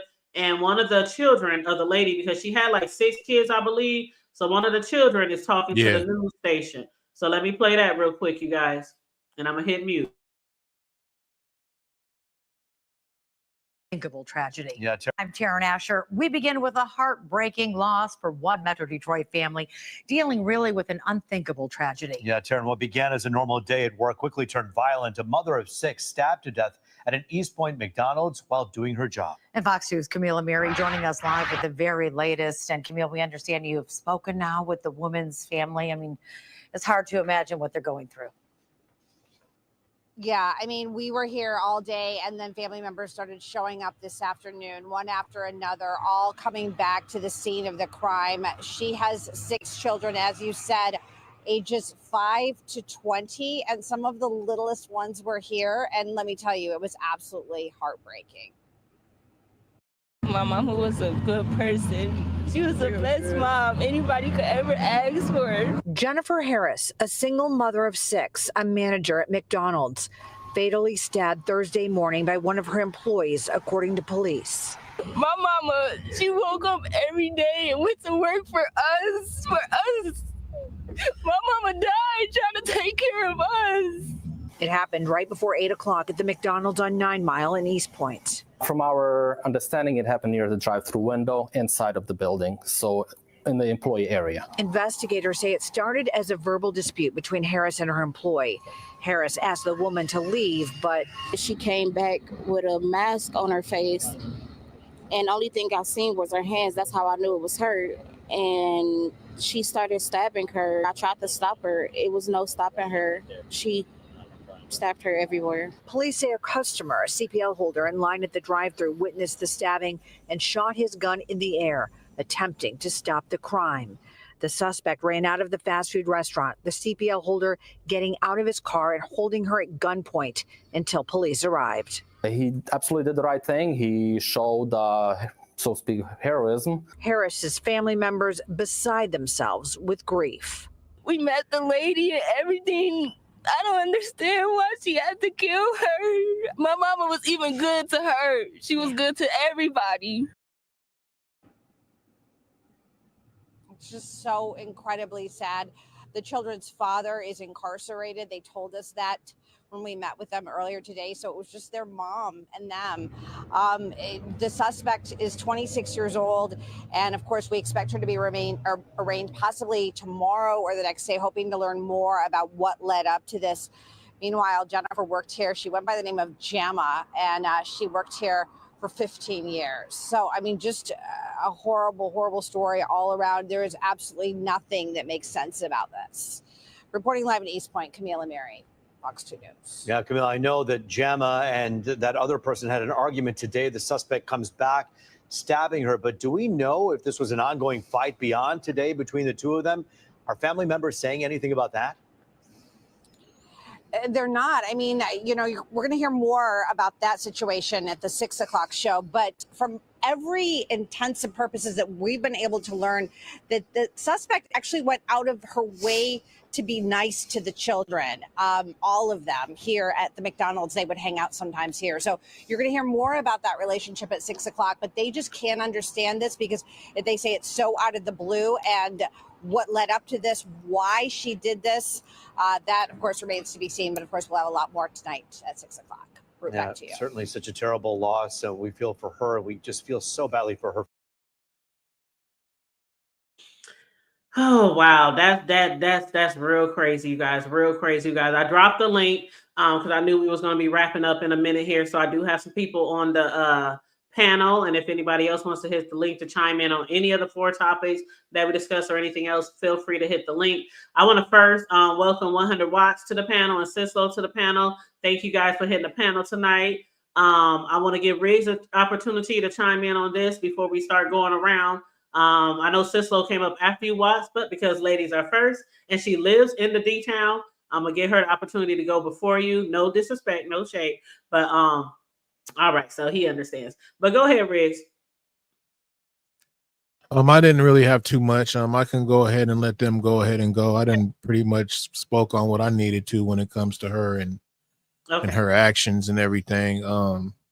So yeah, they can go ahead and take it on. All right, well, let's bring it on in then. Cislo, welcome, baby. That's my sister from another mister. Now I'm gonna just give her credit because she did. What's up, Cislo? She did send me this story a few days ago, and she was like, "Sis, check this out. This is crazy." So you know, I got to give her the credit from where the story came from. But I'm gonna let her chime in on this because she's, lives in that area. She knows a little bit about the area and everything. But go ahead, babe. What up, though? What up, though? That Detroit. So, hey, everybody on the panel. So yeah. What's up with it? Okay, you remember the baby that I sent you a couple years ago that went missing with the cousin? Okay. So this is how crazy it is. I lived at the time right around the corner, like literally a couple of blocks away from the restaurant she worked at. Well, the restaurant she worked at is just a couple of blocks from this McDonald's. That's how close in proximity they were from where I live. You can literally walk to the McDonald's from where I lived. So I frequented that McDonald's quite a bit, and everybody there was pretty friendly and all that. It's a neighborhood spot, so all of the kids hang out there after school and whatnot. This particular young lady, the manager, was also a member of the church that one of my associates, the associate pastors and pastors' wife. With her, the pastor passed about a year ago, but his wife is still, pastor. She went to their church, and she was, said to have been a pretty good girl. But this other young lady has some issues. Of course, we know that she has some past issues with, you know, committing the same type of crime Right, violent history. in the past, right? I mean, not just the violent history, but using a weapon, the same type of weapon. So it's something that she's accustomed to. Also, she is into that anime type of stuff and all that. But she knew like this girl's kids because she had been a manager there, working there for 15 years. Her kids will often come after school and wait for her to get off her shift. So she had an encounter with the girl's kids before, and they said she gave them candy or something, so all kind of crazy. So she had an interaction with her. But if you go on her Instagram pages, on her social media, you can go through and you see her um, at her job earlier that day making videos, TikTok We played that videos. earlier. I don't know what time you came in, but we played the video earlier. Yep. Yeah, doing all this kind of craziness at work. And she was renting a room from somebody who was allegedly accosting her for bedroom benefits. Like, and she kept saying she didn't want to do it and screaming and yelling and throwing all types of fits and this, that, and the other. And she, like all of the videos she made were, some of them were dark and drastic, and then some of them were even involving the same young lady and talking about harming her and things of that nature. So my thing is, and this is how I'm gonna call how this comes. She's definitely going to get charged with first degree murder premeditated, simply because she left, she made a plan, she came back, she acted on that plan, and she carried it through. The only thing is will she be competent enough to stand trial? That's what I was wondering about. And will she plead insanity? Now, even though she does plead insanity or what have you, I mean, the only difference is that she'll spend her time in an institution as opposed to in prison, and she might have the possibility of parole after 20 years or so, or something like that. But she most definitely is conscious enough to make a conscious decision. She drives. She know how to cash her check. She know how to get out there and Uber or DoorDash or whatever to make money. She has some ability to function her facilities. You know what I'm saying? She's not all out of her mind. But at the same time, when it comes down to a forensic psychologist making a decision, that's what the only thing that a defense, they're going to which use will have to, definitely use that. And it'll definitely be a court appointed, because it ain't too many good criminal lawyers that even want to touch that, even if it is a high profile case, simply because most of them know she did it. You know what I'm saying? And know she's guilty of it. But it's gonna take a court appointed attorney to do the very least that they can do for her, which is figure out a way for her to be found guilty without serving actual prison time, or the least amount of prison time. So, but yeah, she was mentally unstable, definitely. multiple personality disorder, um, bipolar schizophrenic. She she This she got something going on. something going on. Yeah. And thank you, Tay Bay. Yeah. Hey, welcome, Tay Bay, to the chat. So I'll go Appreciate ahead and let 1,000 watts. Is it 1,000 watts? Because I 100 sure hadn't watts. seen it. 100 watts. Well, okay. Well, let's just give them that 10 times more then. All right, all right. What up, 100 Go watts? ahead and speak, Kang. Speak, Hello and good Kang. evening. How y'all doing? I want to say for the record, Hood Table, you was my only news anchor for the Diddy trial, so you can definitely gonna be my news anchor for this one too. Aw, thank you. I'm not gonna lie to you, like somebody that's been in a management position in food for like the last 10 years. I've had two separate scenarios where I felt like I might have a situation where I might have to put my paws on somebody at work. But these two people typically led signs, in terms of they not really there all the way. So, being sent home early, yeah, those was definitely the ones that I would pick when it was time to send somebody home early. But all of this, to me, honestly, is really all a matter. Like it's just a reinforcement of making sure that I am intentional about my interactions with people whenever I leave my house. Like you never really know how close somebody is to snapping. Like for her to have the kids that she has as grown as they are, like that and their daddy is in jail, like that's already like she been it's maybe it's too early to make a Tyler Perry joke, but this is some straw shit. You know what I'm saying? Like she been struggling for a minute. And it was probably just one of them times where it just fucking snapped. Like you never really know how close somebody is to the edge, and you could very well But be the one to push them over. she wasn't the one with the kids. The one they did the killing. The one that did the killing was the victim. I mean, was So the the mother of girl all the that kids was the one that passed, was the victim. Yeah, the manager. See, now you know what? I'm definitely gonna keep my comment to myself now because I have. Oh Lord. Look, if okay, now you saying it that way, I'll say it the nice way. I'll say it like this. I think that there definitely needs to be an element of conflict resolution that needs to be taught.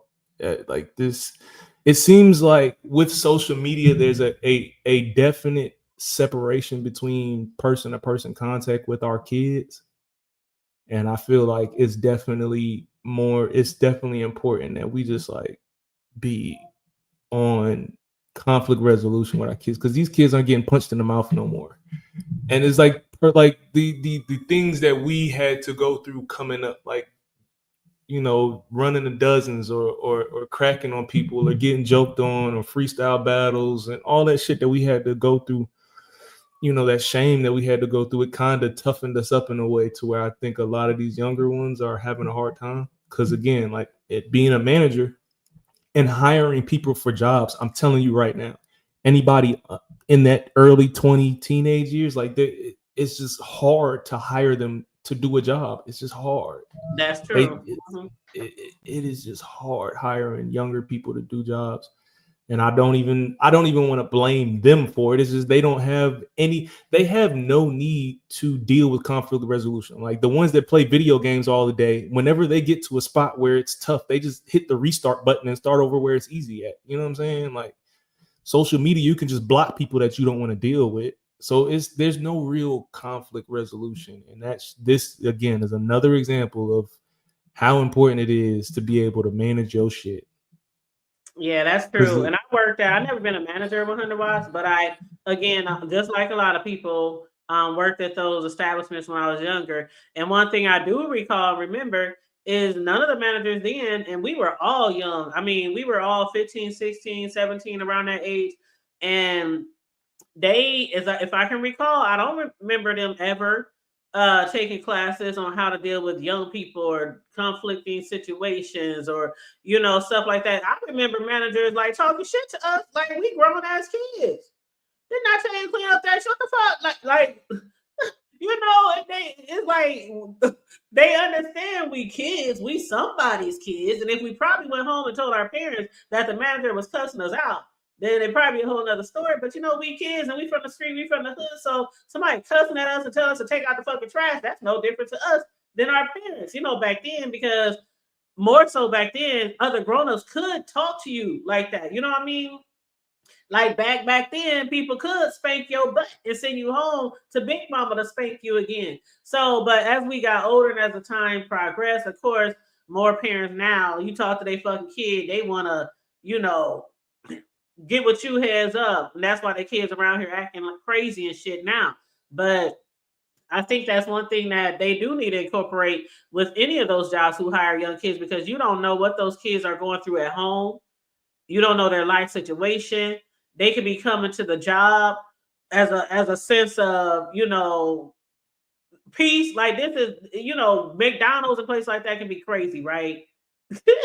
I used to open. All right, that shit can be crazy, but sometimes it's just more peaceful to be at work than dealing with what you're dealing with at home. We don't know what was going through this girl's mind, but then again, we're just hearing her side of the story with how she was being treated by the manager.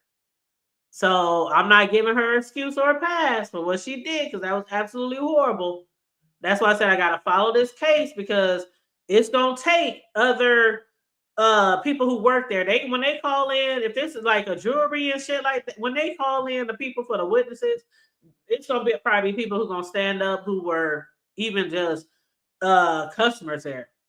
I was there. I come here all the time. I would see the situation that go on, or the people who work there. I worked here for so many years, and we're gonna hear all sides of the story soon.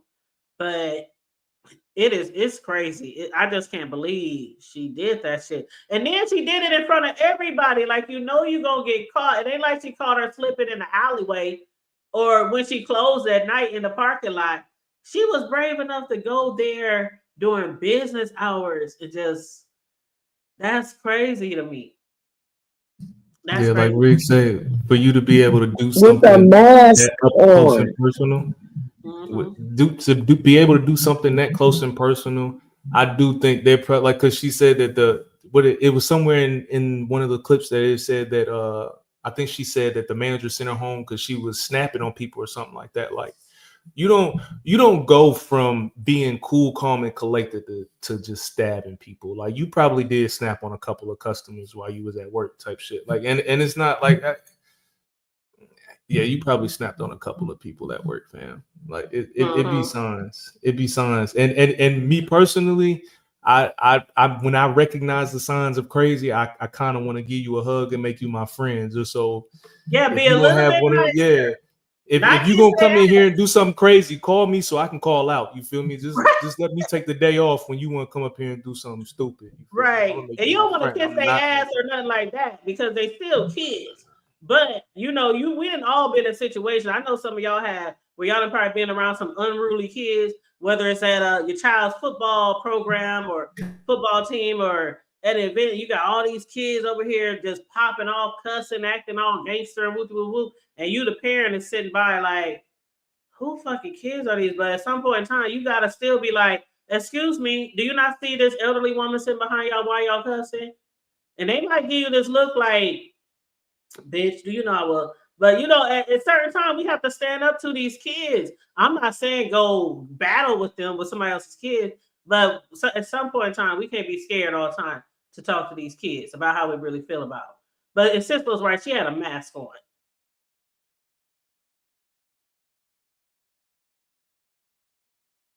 Go ahead, Sis Low. But she did come with a mask. Yeah, But one of the she was one of definitely the off though. She was mm-hmm. definitely off. And I think a lot of the people that worked with her knew she was off. And just when she came in there with the mask on and everything, Mm-hmm. you know, everybody could say what they would have, could have done, but it should have kind of been a red flag. You know what I'm saying? And I don't know. But it just sucks that somebody lost their life, man. And for her to just go off and get to just repeatedly stabbing the woman like that until somebody let off a shot, you know, that shit's crazy. It is. It is. Shout out to the other employee who There's a tried to couple of stop it. pots or something up in there. A French fry, fucking what is that Hot that ass you dump? grease. Yeah, that you dump in the hot grease. You know, you could have grabbed one of those and maybe got to hitting the girl up beside the head or something, man. Try to save this woman's life, bro, because she definitely went in there trying to end this girl's life, bro. She didn't just go up in there to just stab her and be like, "Fuck you, bitch." Like she went up in there to send this girl. You know, I still got the scar from being burned by the fry rack at McDonald's on my arm. Like I there literally ran into someone while they was slinging the fry grease. The fry rack. Appreciate you coming up, sis. Low. I'm looking at it right now. Like when you mentioned the fry grease, I'm like, I still got the scar. But thank you, Sislo, for joining us today. I'll holler at you later, boo. But yeah, she had put in the private chat that her phone's about to die. But yeah, that's a very sad situation. I really wish she would have either quit or maybe sat down and talked to the manager and told her how she really feel. Maybe they can have a kumbaya moment. But it's definitely not worth it. 26 years old, and whether she's locked up in a mental facility or in prison or both, but it's yeah.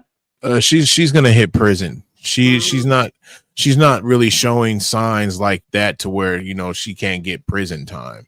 Yeah, she's definitely coherent. Her song said "sober and in love." Right. So there it is. There. So she could try to play the role she wants, but she basically just went in there on some rage shit and she was judge and jury. You know what I'm saying? Basically. I was like, what the hell? When I was listening to that shit, like sober in love, I was like, what? Do I know this song? Did she write this song? That song was so eerie. Like sober in love, or you about to kill your lover? Like, I'm like, oh my God, that song was really, it gave me chills.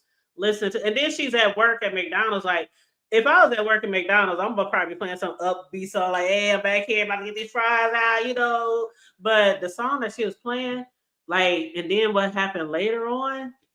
What's wild is that she really rep McDonald's though. She did. The hats, the jackets, like, you know what I mean? I've never seen nobody rep their job so motherfucking. I know people get on, but that's already. Go ahead. I'm sorry. No, I'm done.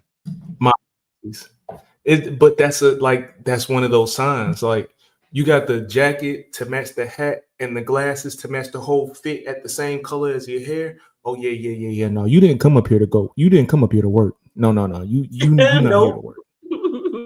No, that's not why you here. She didn't come to work at all. She came to put in some work. That's what she did. She came to put in some work. So Riggs, when I was talking about numbness earlier, like it won't. I don't think being numb is necessarily a bad thing. It's just like, I think that all of us here on this panel are old enough to see things that have happened to us in so many ways, whether it be police, it be our own people, it be ourselves. We've seen things happen to us in so many different ways that it's kind of like not a surprise at this point. So for you to be able to say, like, it's just some shit that happened. Like, niggas die every day, B. You know what I'm saying? For everybody that's seen Paid in Full, like, niggas die every day, B. You feel me? And it's not to discredit, the loss of life. It's just one of those things where you just figure out how to move around in life when these things happen. You just figure out how to. And the thing is, Watts, is it's areas. You know what I'm saying? It's areas. It's being aware. It ain't going down like that everywhere. You know what I'm saying? But like certain areas and certain type of gatherings and shit like that, it's awareness. You know what I'm saying? So, that can be a preventive yourself, and that's why I say, like, you just got to be in tune with your peoples, man, your kids or whatnot, or when they go out and just do things, you just got to be lightweight in tune with them, man, because it's really easy to fucking be, like I said, at the wrong place at the right fucking time, man. Really easy. And it's, I mean, I even myself, like, I look a certain way. And when I pull up to certain areas, people don't look think kind I'm. of intimidating if I didn't know you. I ain't gonna hold you. But the thing is I don't, I don't look the age that I am. And people may think I may be younger, may think I'm with some old other shit. I pull up with my music, you know what I'm saying? So just my image, kind of can put me in a situation like I gotta watch where I be. I just can't pull up to every spot and every, liquor store or whatnot in the hood. I'm gonna get pressed. You know what I mean? I wear gold and shit around my neck and all kind of shit. Like motherfuckers, they'll try to your own people, my nigga. Yeah, and that's a fact. But it's the awareness though. Like I gotta check myself. I know I can't just be going everywhere and anywhere. And people be like, "Oh, you a sucker, man. You call it what you want." I know what goes down. I've been places, man, to where my niggas was waiting for motherfuckers to come through on some old other shit so they can get their motherfucking ass. So you can't tell me shit. You know what I'm saying? I know how motherfuckers maneuver. And I know I ain't from that area or from that side of town. So I'm gonna keep it as cool as possible. I'm not gonna be all up in the hood fucking liquor store and hood whoopty whoop and all. Nah, man, I'm good, bro. Just because I know how I look and how I present myself and how a motherfucker might just be on some old other shit. And like 100 Watt said, man, it be your own people. And that's the cold shit. It be your own fucking people. You're right.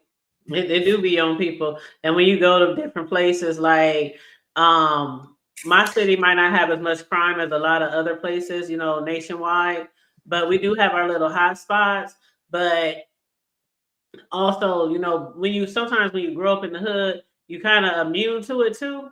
It's like okay, so like if you're not from a certain area and you just walking down the street and you happen to see somebody who looks intimidating, if you're smart, you're gonna try to have a little stance about yourself. Have a little you want to don't want to appear scared or timid or like you about to run for the hills, right?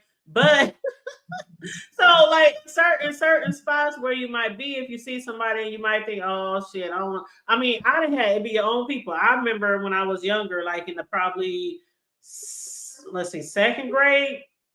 Yep, second grade, because we moved when I was in the third grade. So probably second grade. That's back in the food stamp book days for the poor people. When we had the books for the food stamps. And my mother had asked me to go to the corner store to buy some bread. So I didn't want to go because all family and friends over. I'm crying and all that kind of. I don't want to go to the store. My auntie was like, "Don't That let blue her and go to the pink store." and green money. Yes, Hated it. pink, green, Hated gray. it. Yes. And so my auntie was like, "Don't send her to the store. Don't send her to the store. She don't want to go. No, we need some bread." So anyway, I go take this trip to the store by myself. Like all these people here, the boys here, and they sent me by myself. And I'm walking down the street, and I see these guys on the other side of the street, and they teenagers. Mind you, I'm in the second grade. They look like they're at least 14, 15. And they just gave me this look that said chills down my back. And I'm like, am I about to get kidnapped? I'm like, I didn't know what was about to happen, but I sensed something. And next thing I know, they crossed the street and they was directly in front of me. And they was like, I'm a kid. I got the food stamps in my hand. It ain't even real money. It's food stamps. But, they like, give me your money. I'm like, all I got is food stamps. I'm like, I couldn't believe what was happening to me. I'm in the second grade. all I got is food stamps. Give me a food stamp. Man, the boy pulled out a knife. One of the boys pulled out a switchblade. As soon as I saw that thing pop open, I just turned around. I was running down the streets, crying and screaming at the top of my lungs. The neighbors like, what the fuck is going on? Are you okay? I flew all the way home. And then I told them what happened. My auntie's like, I told you, don't send her to the store. She didn't want to. She could have been killed. But I say that to say, from that day forward, if I feel any type of way, no matter what hood I'm in, I immediately find another route, get the fuck out of there, because you have to go by your senses, because it be your own people. It be your own people trying to fuck with you and fuck you over. So you is not lying about that at all. And I've been that way ever since. Shit, I will drive around different blocks, get on the other side of the street, and that's in the hood that I was raised in. But yeah, you're absolutely right about that. So, But we're such a beautiful people, though. We're Yeah. such a beautiful people. Thankfully, we're not the worst of us. You know what I'm saying? Thankfully, we're not the worst of us. The media likes to portray it that way, though. I do Yeah, we're wish we not would all do like better that. about. Yeah, I do wish we would do better about taking care of each other, though. You know what I'm saying? Like that girl she clearly needed a hug, fam. Like she clearly needed somebody to just love her. Not even on those. She need to find a man. You know, she need to be in a relationship. Like like Shorty legitimately just needed somebody to just care about her. And I wish that we would do better about like caring about Yeah, each she other. definitely needed a friend. Yeah. Somebody to maybe try to keep her balanced and keep her thoughts, you know what I'm saying, a little bit more in reality. Especially with what she As had well as going her music, you know, that making, you know, like sometimes people, and I'm not even trying to be funny, but it's good to have, you know, people around you that keep it 100 with you, though, because the thing is if you celebrate that behavior with them like that, and they go out there around other people, and then they're telling them the real, and really just really breaking their heart and just really killing their dreams, but they're thinking, well, damn, you like my shit, why didn't you tell me you see what I'm saying? Now it's gonna come back on you. There's ways you can do it, but I mean, it's good to always have people around you that are grounded, man, that are grounded. You can be off, but it's good to have a fucking friend or somebody that's grounded, man. Hopefully a grounded person that takes interest in you. I've taken interest in people that weren't all the way, you know what I'm saying, there, just because I knew, you know what I'm saying, and I fuck with them, you know what I'm saying, chop it up with them, whatever, you know, talk, whatever, because I know a lot of motherfuckers probably wouldn't, you know what I'm saying. But I mean, sometimes, you know, people, you need that, bro. Like some people, they be a little off, you know what I'm saying, and they need, you know what I'm saying, to have somebody around them that can kind of, you know, put a little bit of oomph in their life. You know what I'm saying? Like you may not, you know, get your hair cut or anything, you know what I'm saying, and I may be that partner, like, hey man, it's that time, bro. You know what I'm saying? You going on 2 months, bro. Let's go, you know, shit, you know. But nobody else ain't gonna tell you that. You feel me? You know what I'm saying? Go ahead. The reason I disagree with what landlord is saying right now, I didn't see it, because friends and family can't stop when it's mental, right? The only reason I disagree with that in this particular situation is because Hood Table, you said that her first case was in Virginia and this happened in Detroit. So that means that this girl is clearly moving around. So it's possible that her family is in Virginia and she in Detroit by herself. So again, just one of those, she was just at her end, like this could very well be the straw. Like, it was just one of them days where it was like the straw that broke the camel back. And then you heard what happened at it her didn't house. result into killing somebody, but I didn't have plenty of them. Yeah. And then you heard what happened at her house, right? With her living with somebody who basically be making her do certain things to live there that she was tired of, and she had expressed how she didn't want to do it anymore. And again, we're not making no excuses for the girl, because what she did was fucked up. But like you said, she could have been got help. Like, who knows? I mean, I gotta further look into the situation in Virginia, you know, since I'm gonna be following this, you know, to see what had happened, or if there was any time served, or, you know, whatever. But you don't know what people are going through every day. And a lot of people growing up had horrible lives at home. I know where I lived, there was a lot of people dealing with poverty and, you know, family frictions in the family, and just all kind of drama and shit. It was like a normal thing growing up. You know, it really was. And it's sad that it was normalized like that. But you never know what people have going on at home. And when people don't have nobody to talk to, that shit fester up on side and bulls over inside. You never know what the hell's gonna happen. You really don't know. And I think this landlord back here. What's up, landlord? What's up with it? It's B. It's B. How you doing? Yeah, we're chilling. What's up with y'all? What's up with everybody? What's up, Rick? What's up with What's what going up, down, guy? How's landlord? everything? What's happening with it? My thing is, you know, you gotta do research on certain areas and how people are with VA is very much a state who don't have access to larger cities or states. You know, you got to go there too. And then even if you go there, you can go to where you have places that's a larger state and they fucked up too. People in Florida, you can disagree or not, but I'm just saying. Hey, California ain't sweet either, okay? California ain't sweet either. Well, I don't know where you from, but yeah, California ain't sweet, and I was gonna go there. Don't get me wrong. I'm from Virginia. I just Oh shit! Oh shit! I think I might go in Avatar mode. No. I'm gonna go there. I'm just saying the mental health system in so many places, especially smaller places, it's just not there. I see being here in California and being here in the Bay Area and just this little area that I'm in around the East Bay area. And we have a place that they call John George. And they're so quick to send people who might be loaded that night or whatever it is and send them up there to the little psychiatric spot because they was acting up and giving that booty juice. Now you gave them a medicine that makes them crazy. So even if you have a mental person, all you're doing is grabbing them and taking them off the street and giving them that booty juice.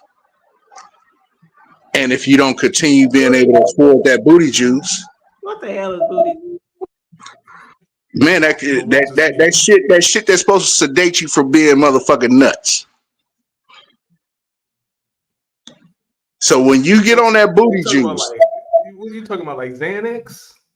Whatever that shit they shoot in their ass, because that's where they gonna shoot it at, in your ass.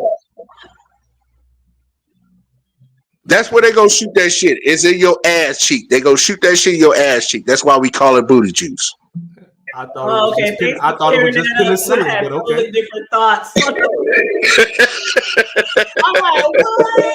It was just penicillin. Booty juice is, hey, they were sticking in whatever that shit that they have in their ass and sedate them, and it makes them, it turns them into zombies. And when they off of it, now they going back to their regular self. So they keep them on that shit.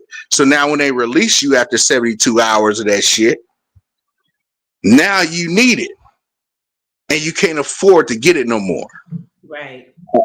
Unless you're there. So that girl right there, man, I don't know what was in her head, and the supervisor, man, she probably was a bitch.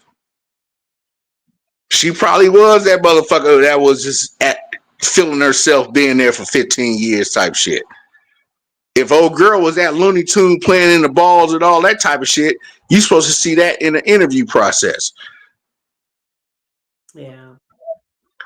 Yeah. So I mean, it's just mental health is a whole different thing, and like I said, even though she had a history of it, man, a motherfucker with a history of stabbing, you got to look into.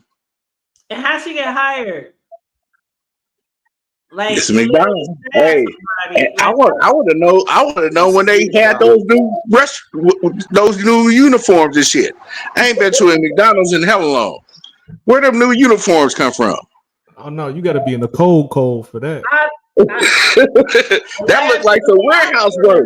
That didn't look like that at the McDonald's. What the fuck was that? I still remember the uniforms I wore back in the day. That shit was fancy as fuck. Detroit got a live up in their McDonald's.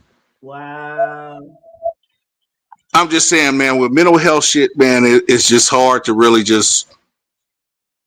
Yeah. That's why I made my statement of saying, man, family, friends, nobody, man, if a person is mental, a person is mental. And that's hard to really, really deal with. And a lot of folks don't want to deal with it.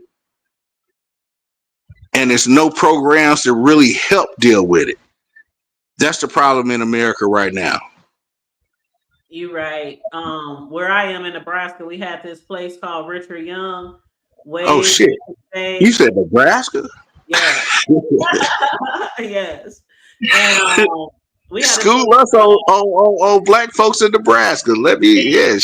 Tell me. if you don't stop, every time somebody say that to me, I'm gonna have y'all. I want $5 every time somebody say that. But, we had this place called Richard. I really want to hear it though, man. Please educate me. I was just gonna say we had this place called Renter Young in Nebraska, and it was this facility, you know, for people who had like mental issues and things like that. And I just wanted to add to the point that it's not a lot of places anymore. Like back in the day, come on, y'all remember back in the day, it was churches, it was Catholic facilities. None of those places helped out the mental. None of those places. Behavioral health programs, whether they helped or not, they were None of those places helped out the mental. everywhere, and a lot of them closed down across the nation. Remember, they took like money away from the funding for a lot of those facilities, and one of ours was shut down as well. But it was pretty well known in our area, that facility. People came from far and wide to there, and you know that's one thing that we say in our community. When we dealing with people going off the rocker like that, having mental issues, it's like there's not enough places for people like that. And family, we at times don't know how to deal with people in our family who are mental. We at times want to stay away from them, keep the kids from them. They crazy. Ain't no telling what they'll do. They'll try to kill you, hurt you, whatever. So when they don't have any type of support, they can end up doing shit like this, just snapping off and hurting and causing harm to somebody. So hey, the hood table, real quick. Can I ask a question real quick? Mm-hmm. Is you in Nebraska? That is in that movie with DMX and Nas. Belly. When he said I don't like that nigga. Was that in Nebraska? Yes. Let me tell you.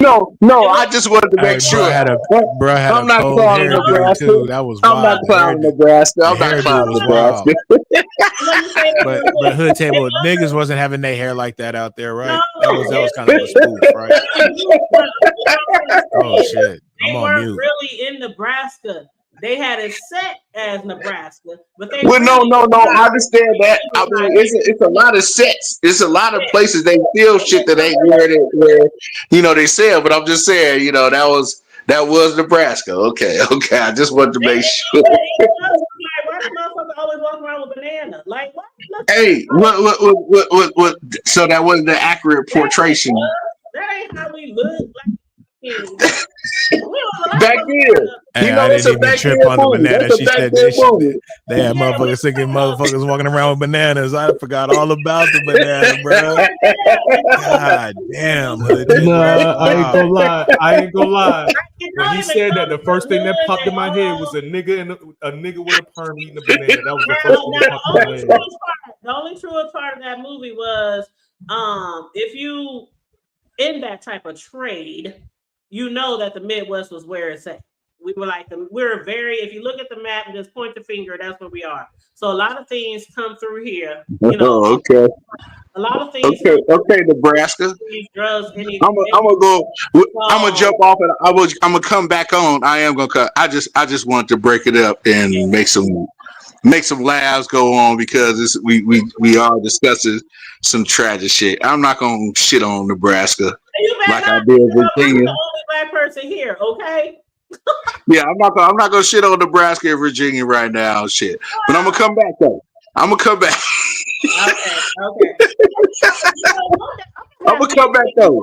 If you still live, I'm gonna come back. I gotta make a run, but I'm gonna come back though. All right. I'm gonna have me a hoodcation. All right, y'all. A lot of these, and thank you for coming up, landlord. A lot of these content creators be having shit going on in their cities for their subscribers. I'm gonna throw a hoodcation one day. I'm gonna show y'all motherfuckers. I am not the only black person here. We get down just like any other city. We have the same shit y'all have: crimes, black people, hoods, nice neighborhoods, good jobs, horrible jobs. Like we ain't no different than anybody else on the map. Okay, like seriously. But one thing I think I'm gonna do that for real. I'm gonna have to show y'all. But no, for real, if you've never been through here, you would know how it is through here. But it's kind of cool. It's kind of cool. But anyway, anybody else got anything else to add? We approaching Shout our 2 out to hour Nebraska. point. Yeah, we 2 hours in. Specifically the O and E, okay? The O to the N to the E. Okay, Terrence Crawford Nation. That's all I gotta say. You always bring up Terrence Crawford. That's That's all I why gotta say. That's all because I didn't post the pictures you before, but always bring up Terrence he has been a Crawford. very big support to our hip hop line dance team over the years. I got plenty of pictures that I posted with me and him. My cousin, who I just made a cake for that I posted. My cousin, that strawberry crunch cake. Her bestie is his auntie. So and the auntie is on my line dance team. So basically, I've been knowing them, and then there's just Omaha. It's a lot of people related to each other, so it's a small world in this neck of the woods. So a lot of people are very familiar with him. Grew up in the same hoods, so he's a cool cat. He's a cool. Do you bank with the Mutual Bank of Omaha? It's not actually a real bank. Oh. It's like a life insurance.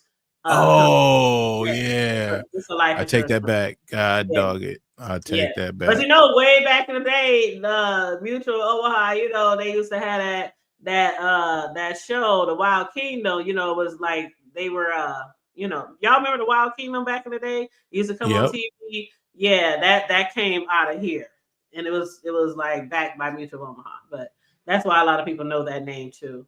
But yeah, it's not a real bank. It's just life insurance, health insurance. Hey, shout out to Nebraska. Yeah. But I've been telling people, if y'all come through this area anytime, hit me up. I will take y'all out. I will invite you. As long as you ain't crazy, we got to have some type of relationship. I invite you over to the crib. We can party, kick it, take you out and about. But I have some people on here who are real cool who, I wouldn't mind, showing them the lay of the land and stuff out here. But yeah, we got to have that type of, relationship. Not anybody, but yeah.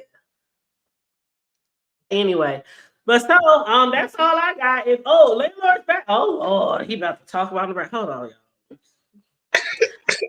y'all. What is it? Damn, nigga, you took care of that run that fast? Hey, I didn't make the run yet. I was walking to make the run. And he had to jump back on here and say something. And she said, whatever you in Nebraska, it's all good. My question is, what are we coming to Nebraska to see? It's a lot of things here to see. It's a whole state with a lot of different areas. I mean, as long as every state is like that. But landlord, as long as it's some sundresses, you will be okay. As long as you see some sundresses, you will be okay. No, you need I will say this. If I was to come, it would have to be a California team coming to Nebraska to play the Cornhuskers. That'll be cool. And I would be in town. But other than that, though, sell your state, man. Sell your state, please. Please sell your state. I'm just trying to keep it funny. Google is your friend. Nebraska. We had a lot of celebrities. We just had 4 black young high school graduates go to the NBA 2 weeks ago. Like, there's a lot of good things that come out of here, out of our city. And when y'all say Nebraska, y'all lump it as a whole. We have big major cities in the state. So Nebraska plays USC on November 1st. Like, we have major cities in the state that do great things. So a lot of great Warren Buffett out of here, Terrence Crawford out of here. I can go on and on. Don't you say Terrence Crawford no more. Terrence Bud Crawford. God damn, man. Terrence Crawford is living in the hood table, boy. Malcolm X, Gabrielle Union.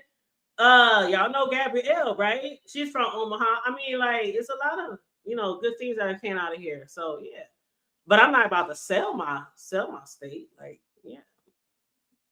Anyway. Shit, the hood table came up out that motherfucker. That's all you got to say. Gabrielle Union is from the Bay, right? The Gabrielle Union from Omaha. She moved to the Bay after she left here. Okay. Hey, school me. Let me know. Google is your friend. Her family. Let me know. Yeah, she still got family that lives here. Yeah, she got school where? She went to California. She worked at the shoe store. Not just California. Not just California. About Gabby. I know a lot about Gabby. But Not just California, but where she come to. I can't remember off the top of my head. San Francisco. I can't remember off the top of my head. I know she came from here. But I got you. I wanna learn about your state. I really do. Well, Google is your Because friend. I fuck with you. So I'm just up here bullshitting. I'm just trolling. I know. I'm just trolling. Represent Nebraska, motherfucker. That's what you do. Just like y'all represent y'all shit all day. Yeah, represent that shit. I like that. Represent that shit. Mm-hmm. And you an empty nester now? Shit, I might need to come to Nebraska. An empty nester? Not yet. I got a couple. That's what she said. I know, but I'm She said just she an saying empty though. nester. You acted on that fast. I said he's gonna be moving soon. I said I got a couple. Okay. I got time. Don't worry. What you laughing for, 100 watts? Hey, Nebraska 2026. Now he want to fly to the nigga. Nebraska 2026. He said you, nigga. God damn, man. Nebraska 2026. In my Shaquem voice, I'm going on mute. I had a headache, man, but now my shit done left, man. That's great, man. Hey, I'm about to make this run down though, but yeah, I just came up here. Yeah, be Let me safe make out this run. I'm gonna holler in a minute, man. All right. Hood table 2026. 2026. All right. Oh my God. From the logo. Okay. From B3. That nigga gonna show up at your door, man. That shit crazy. Hey, Tay-Bay, that's a fact though. You know what I'm saying? Bro was on that so fast though. I was like, God damn, you know what I mean? Clean his room first. This shit, boy. Can you wipe down the walls good and get all the shit out the bedroom first? You know, it's funny that he mentioned that though, because my son, the baby, is The table was like, yeah, but not yet though. Not yet. not yet. Though. I'm gonna start a table. USC is playing in Nebraska November 1st. Okay? November 1st. See, y'all be sleeping on. You know what? Like I said, I ain't gonna sell my place, but people do be sleeping on us. But I did tell him the other day. I said, when you do move out, I want to make sure that bedroom's clean. I want walls, baseboards, mops, sweep, ceiling fans, closet from wall to walls. I want that shit spick and span because that's gonna be my grandson's room. And he's like, "Dang, mom, so basically you want me to leave it like a landlord? Don't I own my shit? Am I not the landlord? But not only that, but you are my son, and I want you to clean that shit, and I want it to look like the way it did when we bought this motherfucker." So yeah, he was like, "Dang, mom, why you acting like a landlord?" I'm teaching you how to get your deposit back when you grown, nigga. And see, I'm teaching you how to get that first month rent back when you move out. And when he you knows, grown. 100 watts. Trust me, he knows because we done stayed in many places while they was growing up. And one thing we do is we never leave. I mean, we be in there for like a whole week or so sometime at the old spot to make sure we get our deposit back, cleaning, wiping walls, all that shit. So he knows how it goes. But I told him if it looks like it should, at least as close as it can to when we moved in, because you know he's a child, but he's a grown ass child with a grown ass job, so he do pay bills, right? So I told him when he paid bills next week that I'll get him back half of the money that he gives me. You know, just as a, you know, just throw that towards your new spot. He was like, "For real, mom?" I'm like, "Yeah." I'm like, "Yeah, you know." You ain't on no contract or nothing. You're my child. I'm responsible for the shit that goes on here, whether you're here or not. But that's one thing I did tell him. So I'm like you said, treating him like a landlord. You know, that's what a landlord would do. They would give you back money. Don't say landlord's name too many times. That nigga might pop up again. You know what? I wasn't even thinking about it. He like, say it again. Say it again. Like you said, if you say Buzz name one more time, Reed. If you say Buzz, hey fam, if he pop back up here doing one of these, he went from Terrence Crawford to Buzz now. Bud. Buzz or Bud? Bud. Bud, god damn. No, he did not come back. And then I'm sorry, but I can't fuck with somebody who I can't see online. Oh shit! Look at hood table. Look at hood table, man. Look I at mean, hood it's table, fucking weird, man. man. It's like I'm Hold coming on. from So the so with so my car through. I'm like, you can't say nothing to somebody with an L logo. I gotta see what you look like. So the L logo that ain't enough. I gotta know what you look Damn. like. No, I would never be somebody online that I I don't know. should have came up on this motherfucker with a B logo. You know what I'm saying? They just hear the voice, and I just kept it G the whole time. Motherfuckers be like, "Who the fuck is this nigga?" I appreciate people who are bold enough to show themselves online, despite the way these sectors can be. I appreciate that. And that's one thing I love about our show. Neither one of us are scared to turn that motherfucking camera on, no matter how the day went, no matter if I motherfucking cut my goddamn self, arching my eyebrows like I did earlier. And I hope y'all can't see the scar on my eye because I tried to cover it up, but I was bleeding before I started the show. But anyway, like, I appreciate people who come on here and show their face. I don't do it all the time, but you know, I'm just saying, if you do want to meet me, like I gotta know what you look like, and I gotta be cool. We gotta have a Damn, hey landlord, you might have to cam up or something, bro. Because like, I mean, you don't put something in the atmosphere. You feel me? Lightweight getting a bite. So you might need to fuck around. You might need to fuck. You might need to fuck around and show a cam, man. Nah, like it was my hunger, like Charlie, like Deanna, like you know, people cool with Cislo, like even you, Riggs. We got car crews here and shit. We have car shows, they travel and all that kind of. We have a lot of shit going on here that people don't really think we do.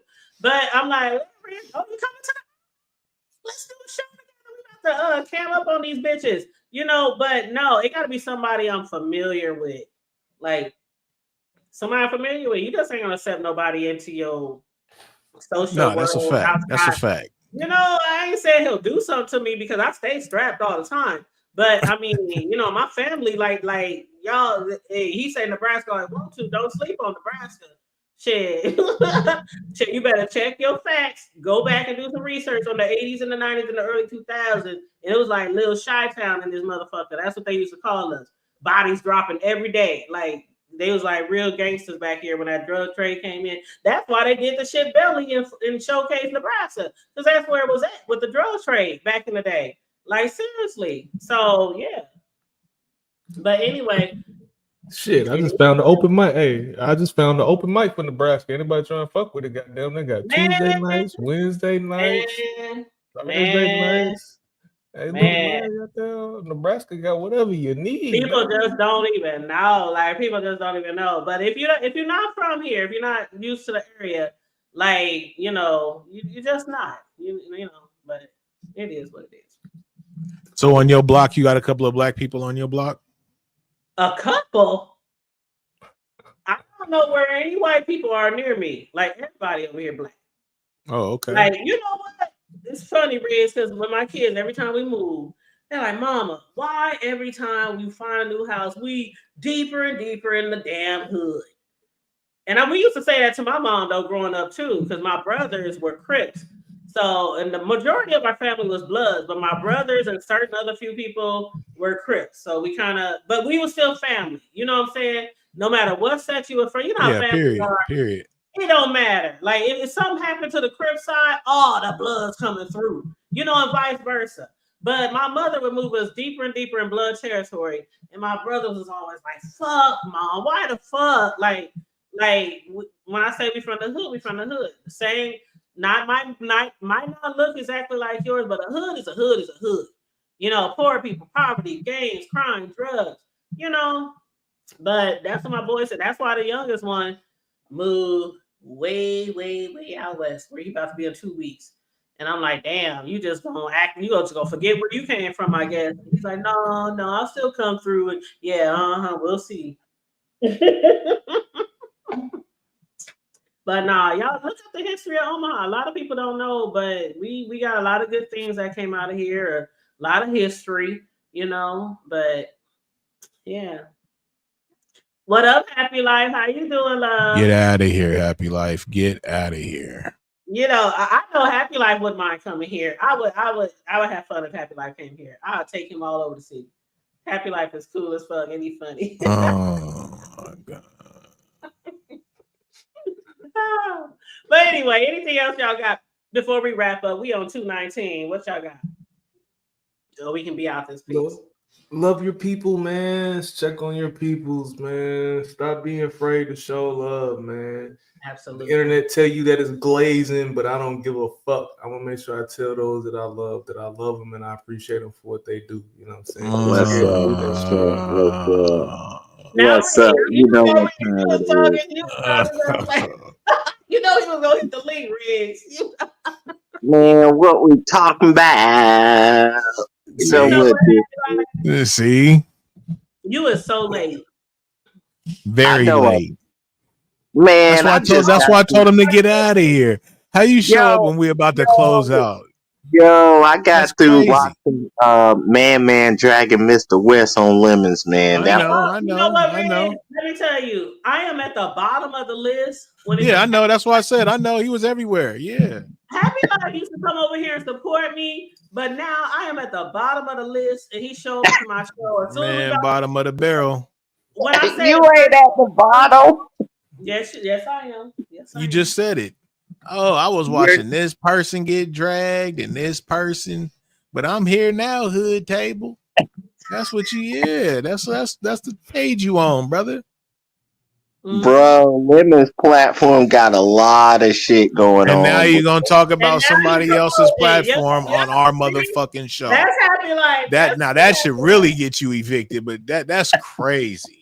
You know what? Now he over here promoting. That's crazy. I'm not so now you just did, brother. We over here doing our thing, and you talking about somebody else that's doing their thing somewhere else, brother. All right, what y'all got going on? And now you want to ask what we got going on is we about to close out. That's what we got going on. We about to close out Happy Life. Late guy. That's how you did us tonight, Happy. That's why I'm on your head right now, because that's how you did us tonight, brother. You know why I'm late. I don't know why you late. And I was on somebody else's line. Hit me up See? on IG. He don't love you no more. Who the hell was that? You used to hit me up on IG and give me all the tea. He don't even do that anymore. Man, you know, shit. Happy Life is a behind the scenes guy, huh? You might hit me up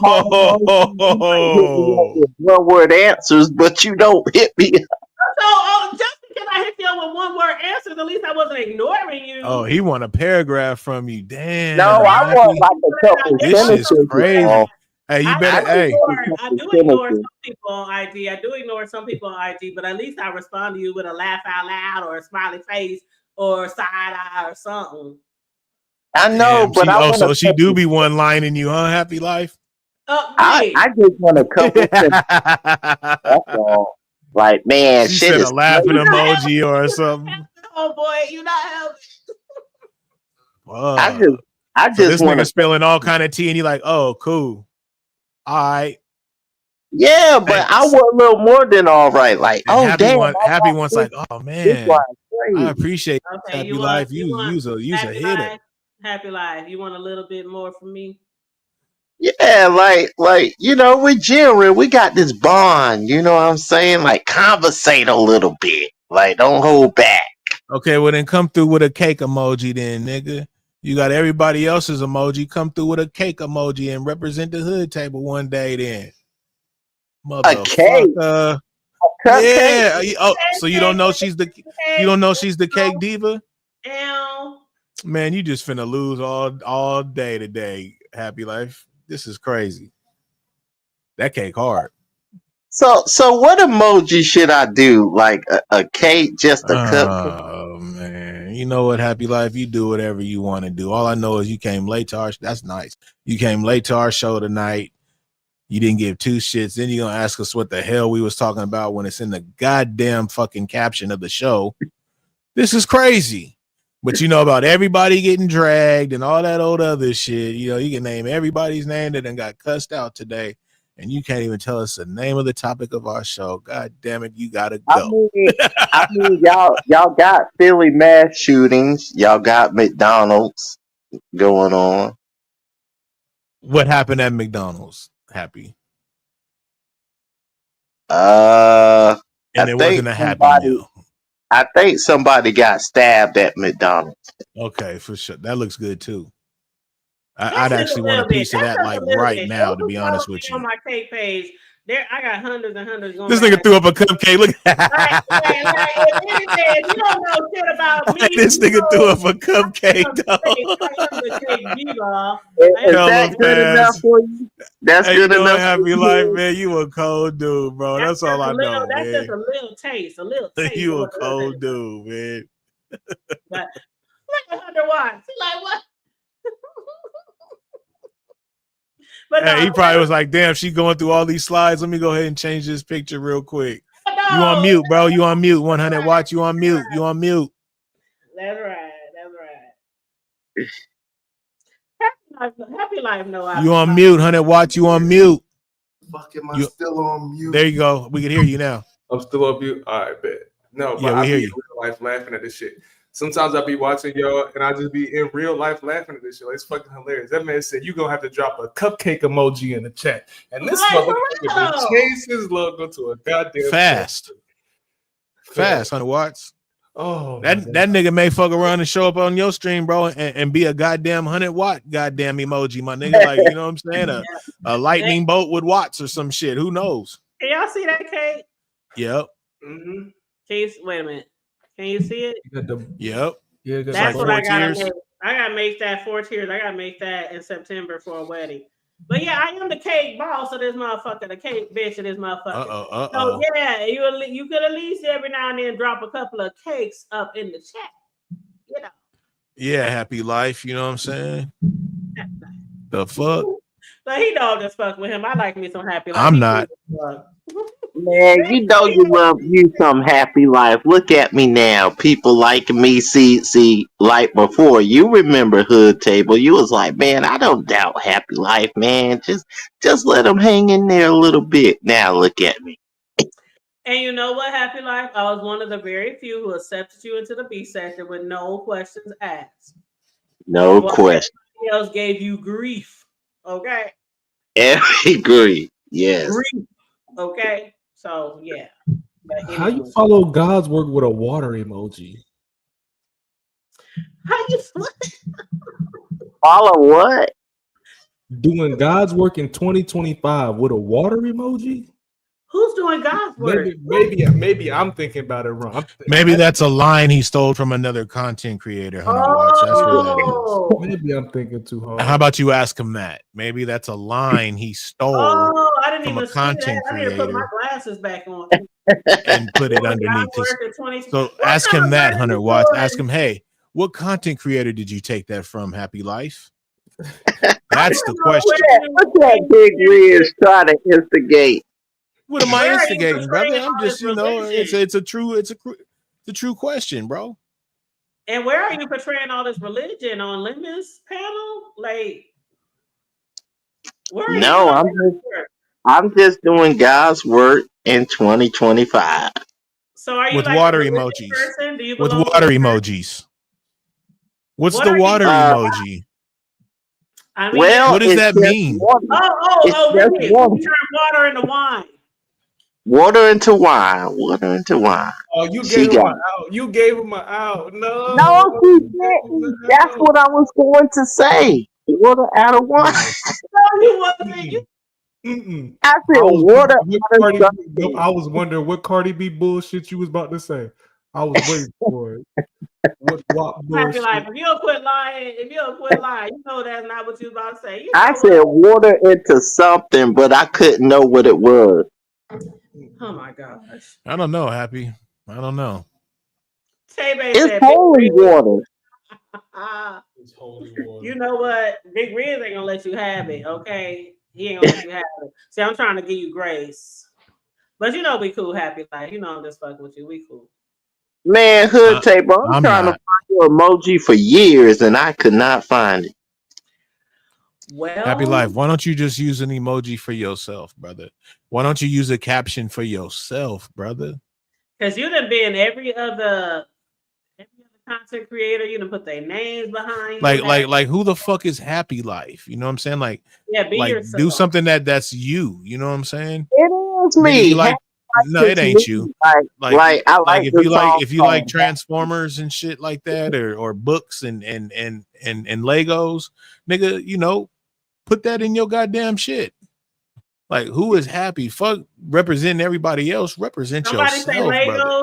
Did somebody say Legos? Damn. Can you eat those Legos? Yes, they're edible. Damn. Nah, but my permanent group now is the Grove. Like that's it, the Grove. Who's the Grove? At Lemons, the Grove. Holy shit. The Grove. The Grove. You know what? Happy life. Okay. Anything you guys want to say to close out on what Yeah, get happy out of here. No, shout out to Happy I love Life, you, man. dog. I love you, dog. It was great seeing you again. I will holler at you later, okay, boo? Look at him. He did the cake. Look at the cake. All right. This nigga crazy, man. The Grove, I'm not even gonna ask because I'm not even gonna get into all that. I'm really not. But anyway, any last minute words from either one? And thank you so much for the watch. Have you hit my panel before? I don't think so. No, this is first time hitting the panel, man. Yeah, well, welcome to the Shout out to 100 Watts. Hood Nation. We have been on Riggs. We've been on Riggs panel Yeah. together before. This is the first time on yours. I just Thank after you. the time we spent together on Riggs channel, I just been watching yours through this whole Diddy trial. Every day you've been up there, I've been on it, watching it through all this. Excuse me. So I've definitely become familiar with you and your content, your peoples, and the chat and the energy and all that. So I wanted to. Well, thank you. I appreciate that. I really do. I really do. Thank you. No, Riz, if you don't get off that phone, I'm gonna come over there. I'm out the way. I'm about to be at the door to the bedroom. If you don't get off that phone, now. I'm just playing. Yeah, I was Riz, going through what the you chat and got? all kind of shit, seeing what was I know. going on. I'm just fucking with you. But what you got going on this week? You've been lately going live on Wednesdays and what, Friday? Fuck shit Friday? Yeah, I did Friday because I did something with a brother of a certain age on Friday. Cool. That dude. Yeah, is he's real cool, man. I hope he comes around again, man, and we do something. I like his vibe, man. He real laid back. I'm laid back, so together on the last show, yeah, I'm laid back, so it's like it was cool, man. But yeah, Wednesday I'm gonna go live. I think I'm gonna title my shit because I was in the bushes and people always asking what sector is Rig from? What sector did Rig come from? Where's Rig from? And I've said it so many times. I'll be hearing that too, Rig. I'll be hearing that too. And I've broken down. I've never heard of a sector in my life until I came around here million times. But it's like I keep hearing it coming up. So I'm gonna definitely speak on that Wednesday. The where's Rig from? What sector is he from? So I'm gonna put that out there. And then we're gonna do our shit on Sunday. You know what I'm saying? I'm gonna make sure we got something cool for Sunday. I'm glad people been sliding through and peeping us out on Sundays, man. That's a good look. Shout out to 100 Watts, man. He said he been fucking with you on your Diddy trials. I didn't know that. That's what's up, man. And yeah, that's what's up, man. And that's why I like networking, man. That's why I like bringing people on. Like my people and shit. Like if we're gonna talk about sectors, I met 100 Watts. You know what I'm saying? You ask him what sector he's from, he's gonna be like, what the hell is a sector? Right. We just happen to be on YouTube, and that's how I ran into 100 Watts. I ran into Be Easy. You know what I'm saying? I ran into Raw B. You know what I'm saying? And like you ran into Lemon, and then you ran into the hood. Well, I ran into them through running into with following Raw B over into Umar sector because she was going at it with somebody. And that's why eyes. people thought you was from the Umar sector. Right, because I was around them first. So I was around Umar sector maybe two to 3 days. And then Code Fam kept talking about the beef sector. And I liked how Code Fam moved. So I followed Code Fam over to the beef sector. And then once I got over there, and then I started seeing RS. And see, my main thing was to find out who the fuck Room Shaker was, because I seen her on a Purge like a few years ago. My first Purge I seen, and man, she was fucking going crazy on Ant's fucking Purge. I was like, man, I want to find that fucking woman, bro. Like, like, and just there was a lot of people on there. I was like, who the fuck are these people, bro? And they're going crazy. Like, Lady Wu was there, like all these people. I wanted to fucking find out, like, where the fuck are these people on YouTube? You know what I'm saying? So once I ran into fucking Code, and then he ran into the beef sector, and then it's like I started seeing them. I was like, oh shit, I'm around these motherfuckers. And then it was over. Like, and then It's over. I got, everybody was, going at it with each other. It was something that I couldn't fucking detach from. Once I started, go ahead. Somebody's gonna say the same thing about you one day. Just like they said about me one day. I was here, and I came across Big Rigs, and that's gonna be their history. Like, that's where it's gonna start. Like, you don't even realize you in a certain sector or a certain neck of the woods. You just come across people, and when you come across some people, then automatically you be like, well, shit, who they talking about? Who they following? And that's why, okay, low key, I hate when people give commentary and they don't want to say who they talking about. I hate that. Right, like, right. Get a sign, right. To a certain extent, but all these people just listen to basically one side of a story. Yeah, they don't know who you talking about, what really went down. So whenever I talk about something, I always say, "Well, I was over here, I was over there," or something like that, because I know what it feels like to be in a chat and you lost in the sauce. Right. So when people do mention those other names, they know that they eventually gonna get a click in a view. But that's how, the sectors, if that's what you want to call them, continue to grow and content continue to go on, is by people listening to other people and doing commentary off of other people. But I really hate that, boy. I just like, I ain't gonna say their name. I ain't gonna say their name. I'm like, man, nah, I like that shit. And the thing is when I first came around, like, I only knew certain people. You know what I'm saying? So like the Nesses, the Lemons, and shit like that, I only knew them. So I would hear their commentary and hear who they was talking about, but I didn't know them. So then I was like, fuck, man, they always talk about these people. So now I started venturing off and trying to find out those people and hearing their side of the story. And then it was over. Yeah. You know what I'm saying? Then I was like, holy shit. So then I'd be over there, and then I would see what was going on in the chat. And the chat tells everything. Yeah. The chat don't fucking lie. There's people that been around so long, and they be in chats. Certain people got their people in chat, and they may not like the certain person that you may be talking about, and they know the real beans, the real story. So if you listen to one content creator, you can be somewhere else and hear something and be like, holy shit. And it's like, people ain't gonna tell you all the good and the bad when they tell you the story, especially if it involves them. They're not going to. So that's why, like, I was like, man, I gotta go see what these other motherfuckers is talking about. And then it was over, man. You gotta find it was over after that. Find all the tea. And that's why I understand where is that Mother? I think that's where Spillerboy TV. When he says, I'm not gonna teach you the history, but I will correct you on the history. And me being 7 years into the B sector area, there's like nothing I haven't seen or haven't heard or witnessed that and went on. But when new people come in, that's why a lot of people aren't so kind and friendly to the new people, because they come in and they automatically hear a few storylines and they act like they know what the fuck. Oh yeah.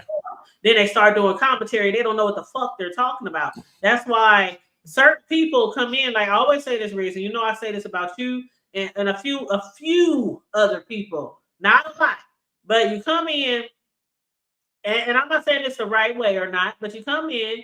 You learn people, you listen, you sit on panels, you sit in chats, and you're just not on here like, oh yeah, 2 days in, yeah, what Ness said to such and such, yeah, that's some bullshit. Like that's why some people get sidelined automatically and they can't grow their channels over here because they don't come in the right way. Like, don't come in, like, I'm not saying be humble, I'm not saying that, but just don't come in on no rah shit when you don't even know that the B sector is 7-8 years in. we got millions of storylines. Like people that broke up, made up, all through the years. So it really helps if you like can understand a little bit about what's going on, especially before you start doing commentary. And that's why I said that before. That's why a lot of people fuck with you too, because of how you came into the space. Right. And see, that's the thing, like, watching The Purge and watching shit, people, they cuss each other out. So people think when they come around y'all that that's what y'all want, that's what y'all expect from them, but it's disrespectful. You guys don't know these people. So you come in here cussing out, you or Jay Dunn or somebody, like, trying to whatever, like you banging or whatever. Like, it's like, who the fuck is you? This is our people. Like, you know what I'm saying? You ain't getting no points for that shit. You feel me? So like, and Resto admitted it, because I remember when he came over, he was going bad, and I was like, who the fuck is this guy, man? I was like, this is crazy, and he was just going at it with everybody. Or that other dude, Audio. Like some people feeling him, some people it's not. I'm like, as soon as I they pick certain people, whatnot, but it's just like, I think that they think it's expected. You know what I'm saying? And some people, that is probably their mentality, to just be cussing motherfuckers out. You know what I'm saying? Like this, they come up on this app, you know what I mean, to get their shit off. You know what I'm saying? And it is what it is. But when it comes to certain people, yes, they may do that, but that's their people. And that's one thing I realized when it comes to these sectors and shit. You know what I'm saying? Like, yeah, they may do whatever they do, but that just because you an outsider don't mean you can come up over here and fuck with my fucking people like that. You know what I'm saying? We don't know you. You know what I'm saying? We're gonna link up like Voltron, like they say, and go after you. You coming with that bullshit, thinking you're gonna come at us. You know what I'm saying? Like, get to know some shit, get to know some people or know some things before you just start popping your shit. Right. But me, I never was the type to, again, I'm gonna speak on it, where is Rig from? I don't know the sector type shit. So I don't speak on what goes on every day in a sector or this sector or what. I've never been on no, you know what I'm saying? I'll watch the shit, but I'm not gonna fucking speak on the shit and talk about it. Like, I mean, and I'm just speaking just for myself, just the type of nigga I am. You feel me? I don't do that. You know what I'm saying? Like, to me, it's almost like gossiping. So like, I don't do that. I'm not gonna speak on, you know what I mean? And then plus, you guys got like fucking 5-10 people that speak on the same shit every fucking day. What the fuck you want to hear the shit from me for? You know what I'm saying?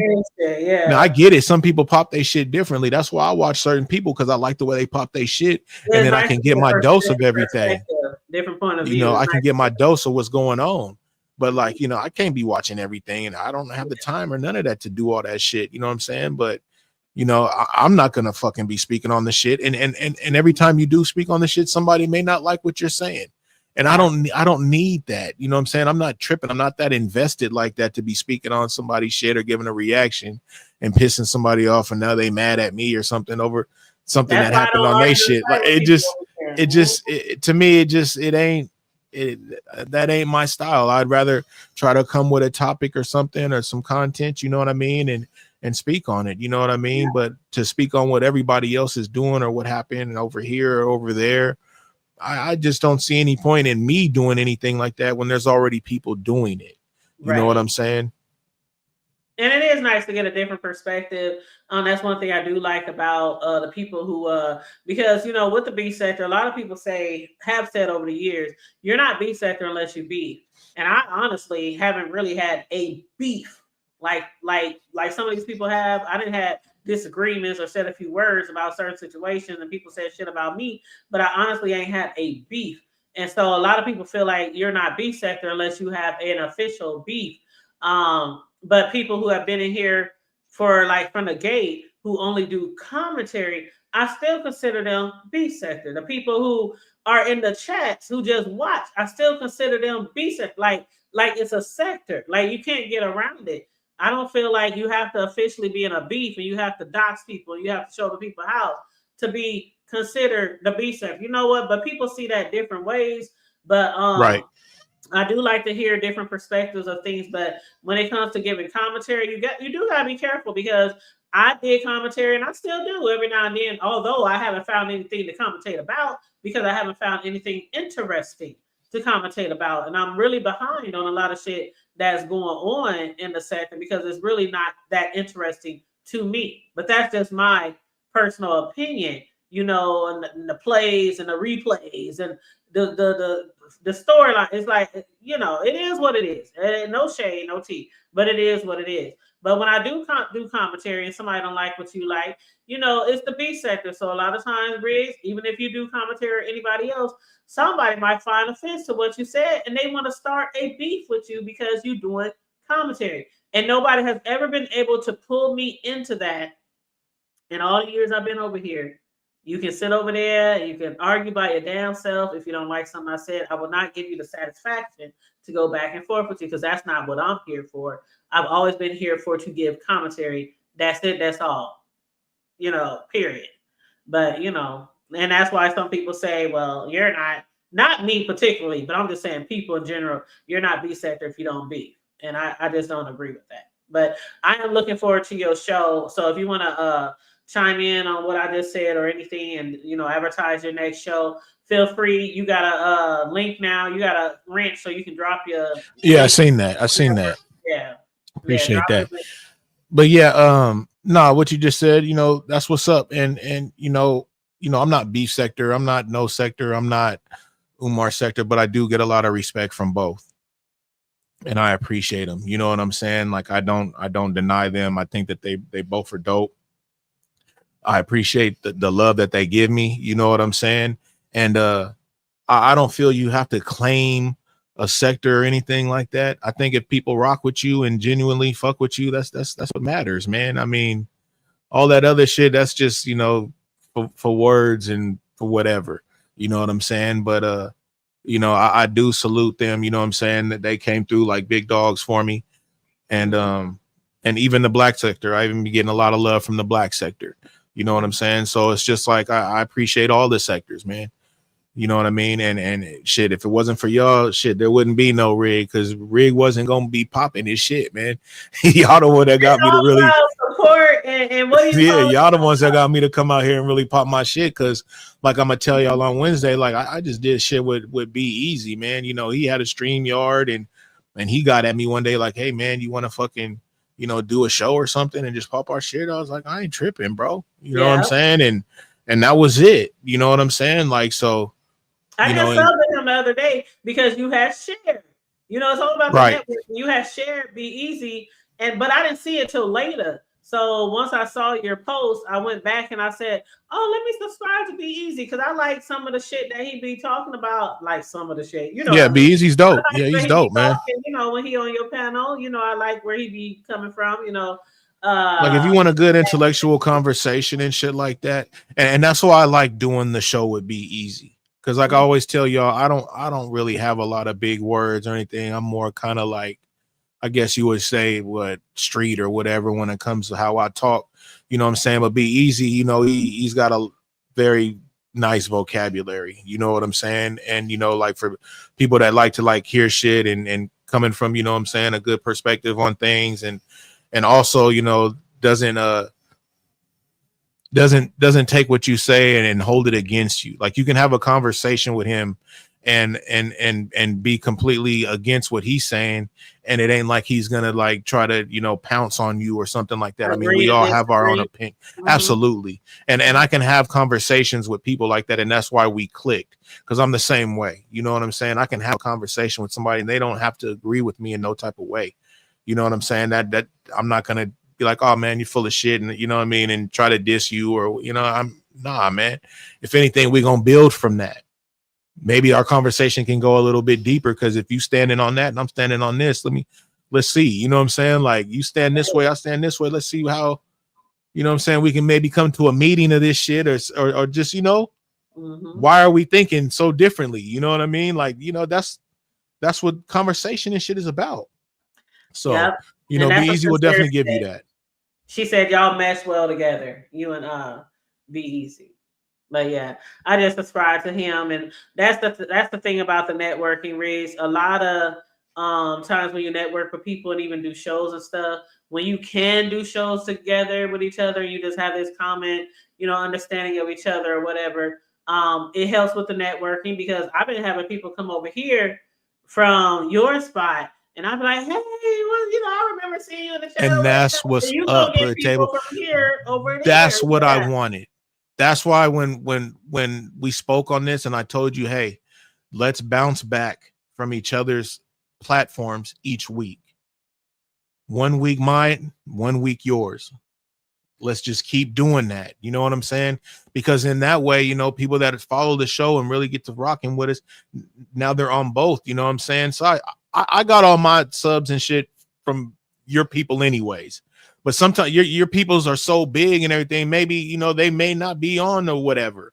So you just never know who's out there. Like I see people that drop down and leave me shit on my community wall that I've never seen in any chats.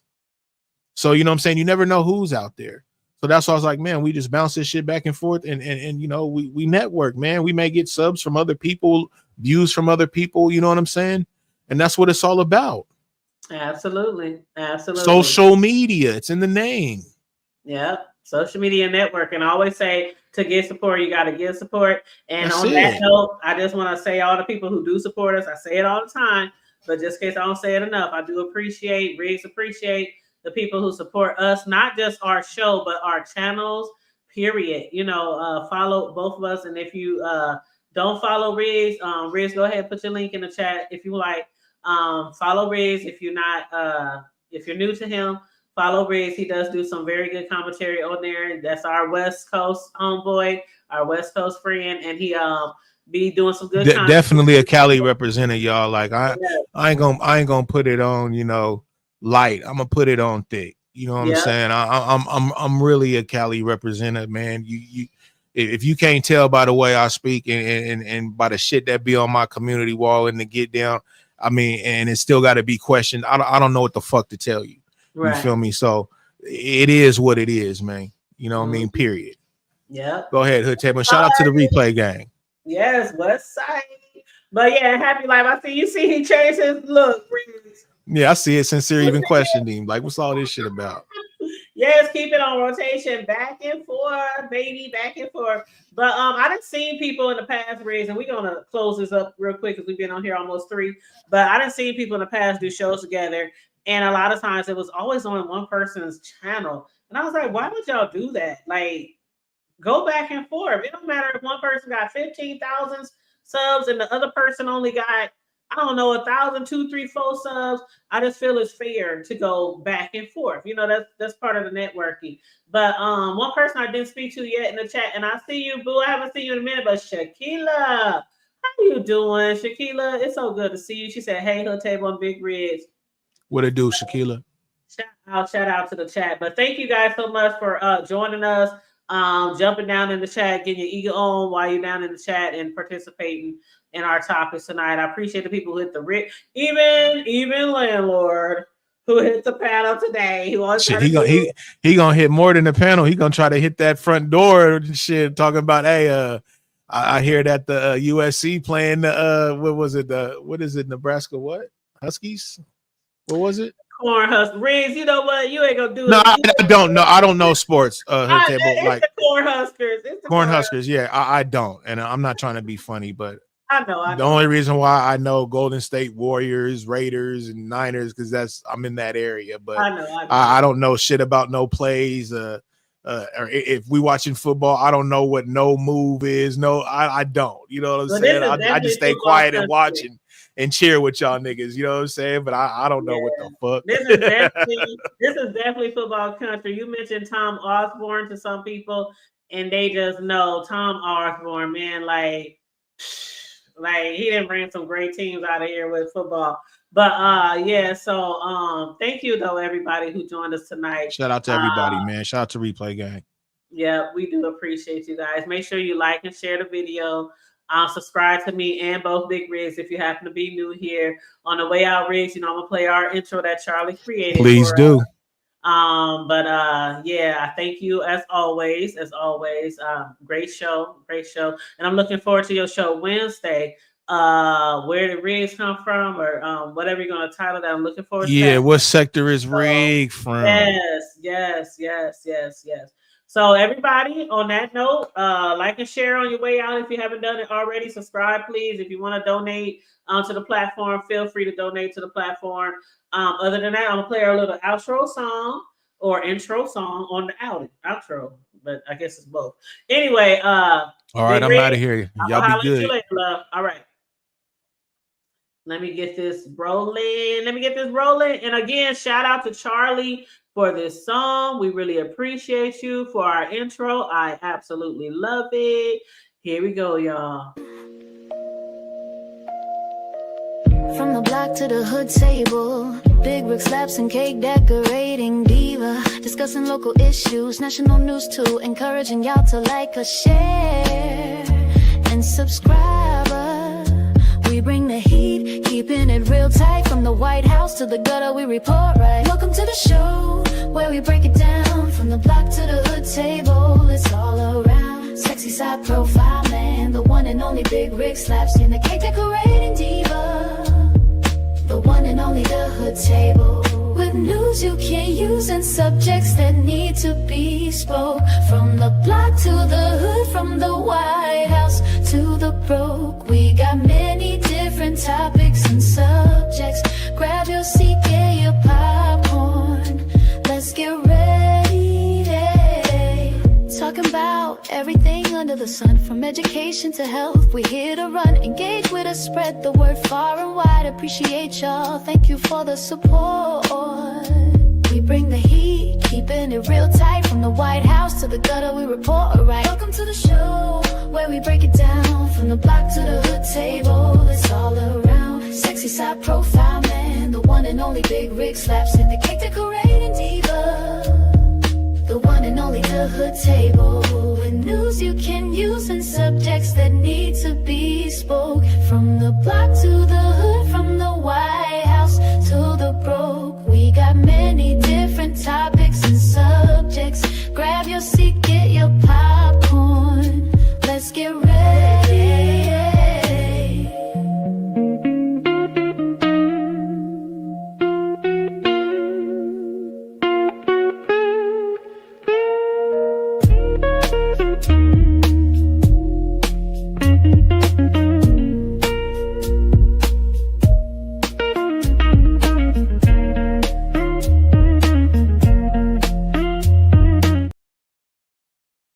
Y'all, I just love that song. Thank you again, Charlie. That ending though, let's get ready. Yeah.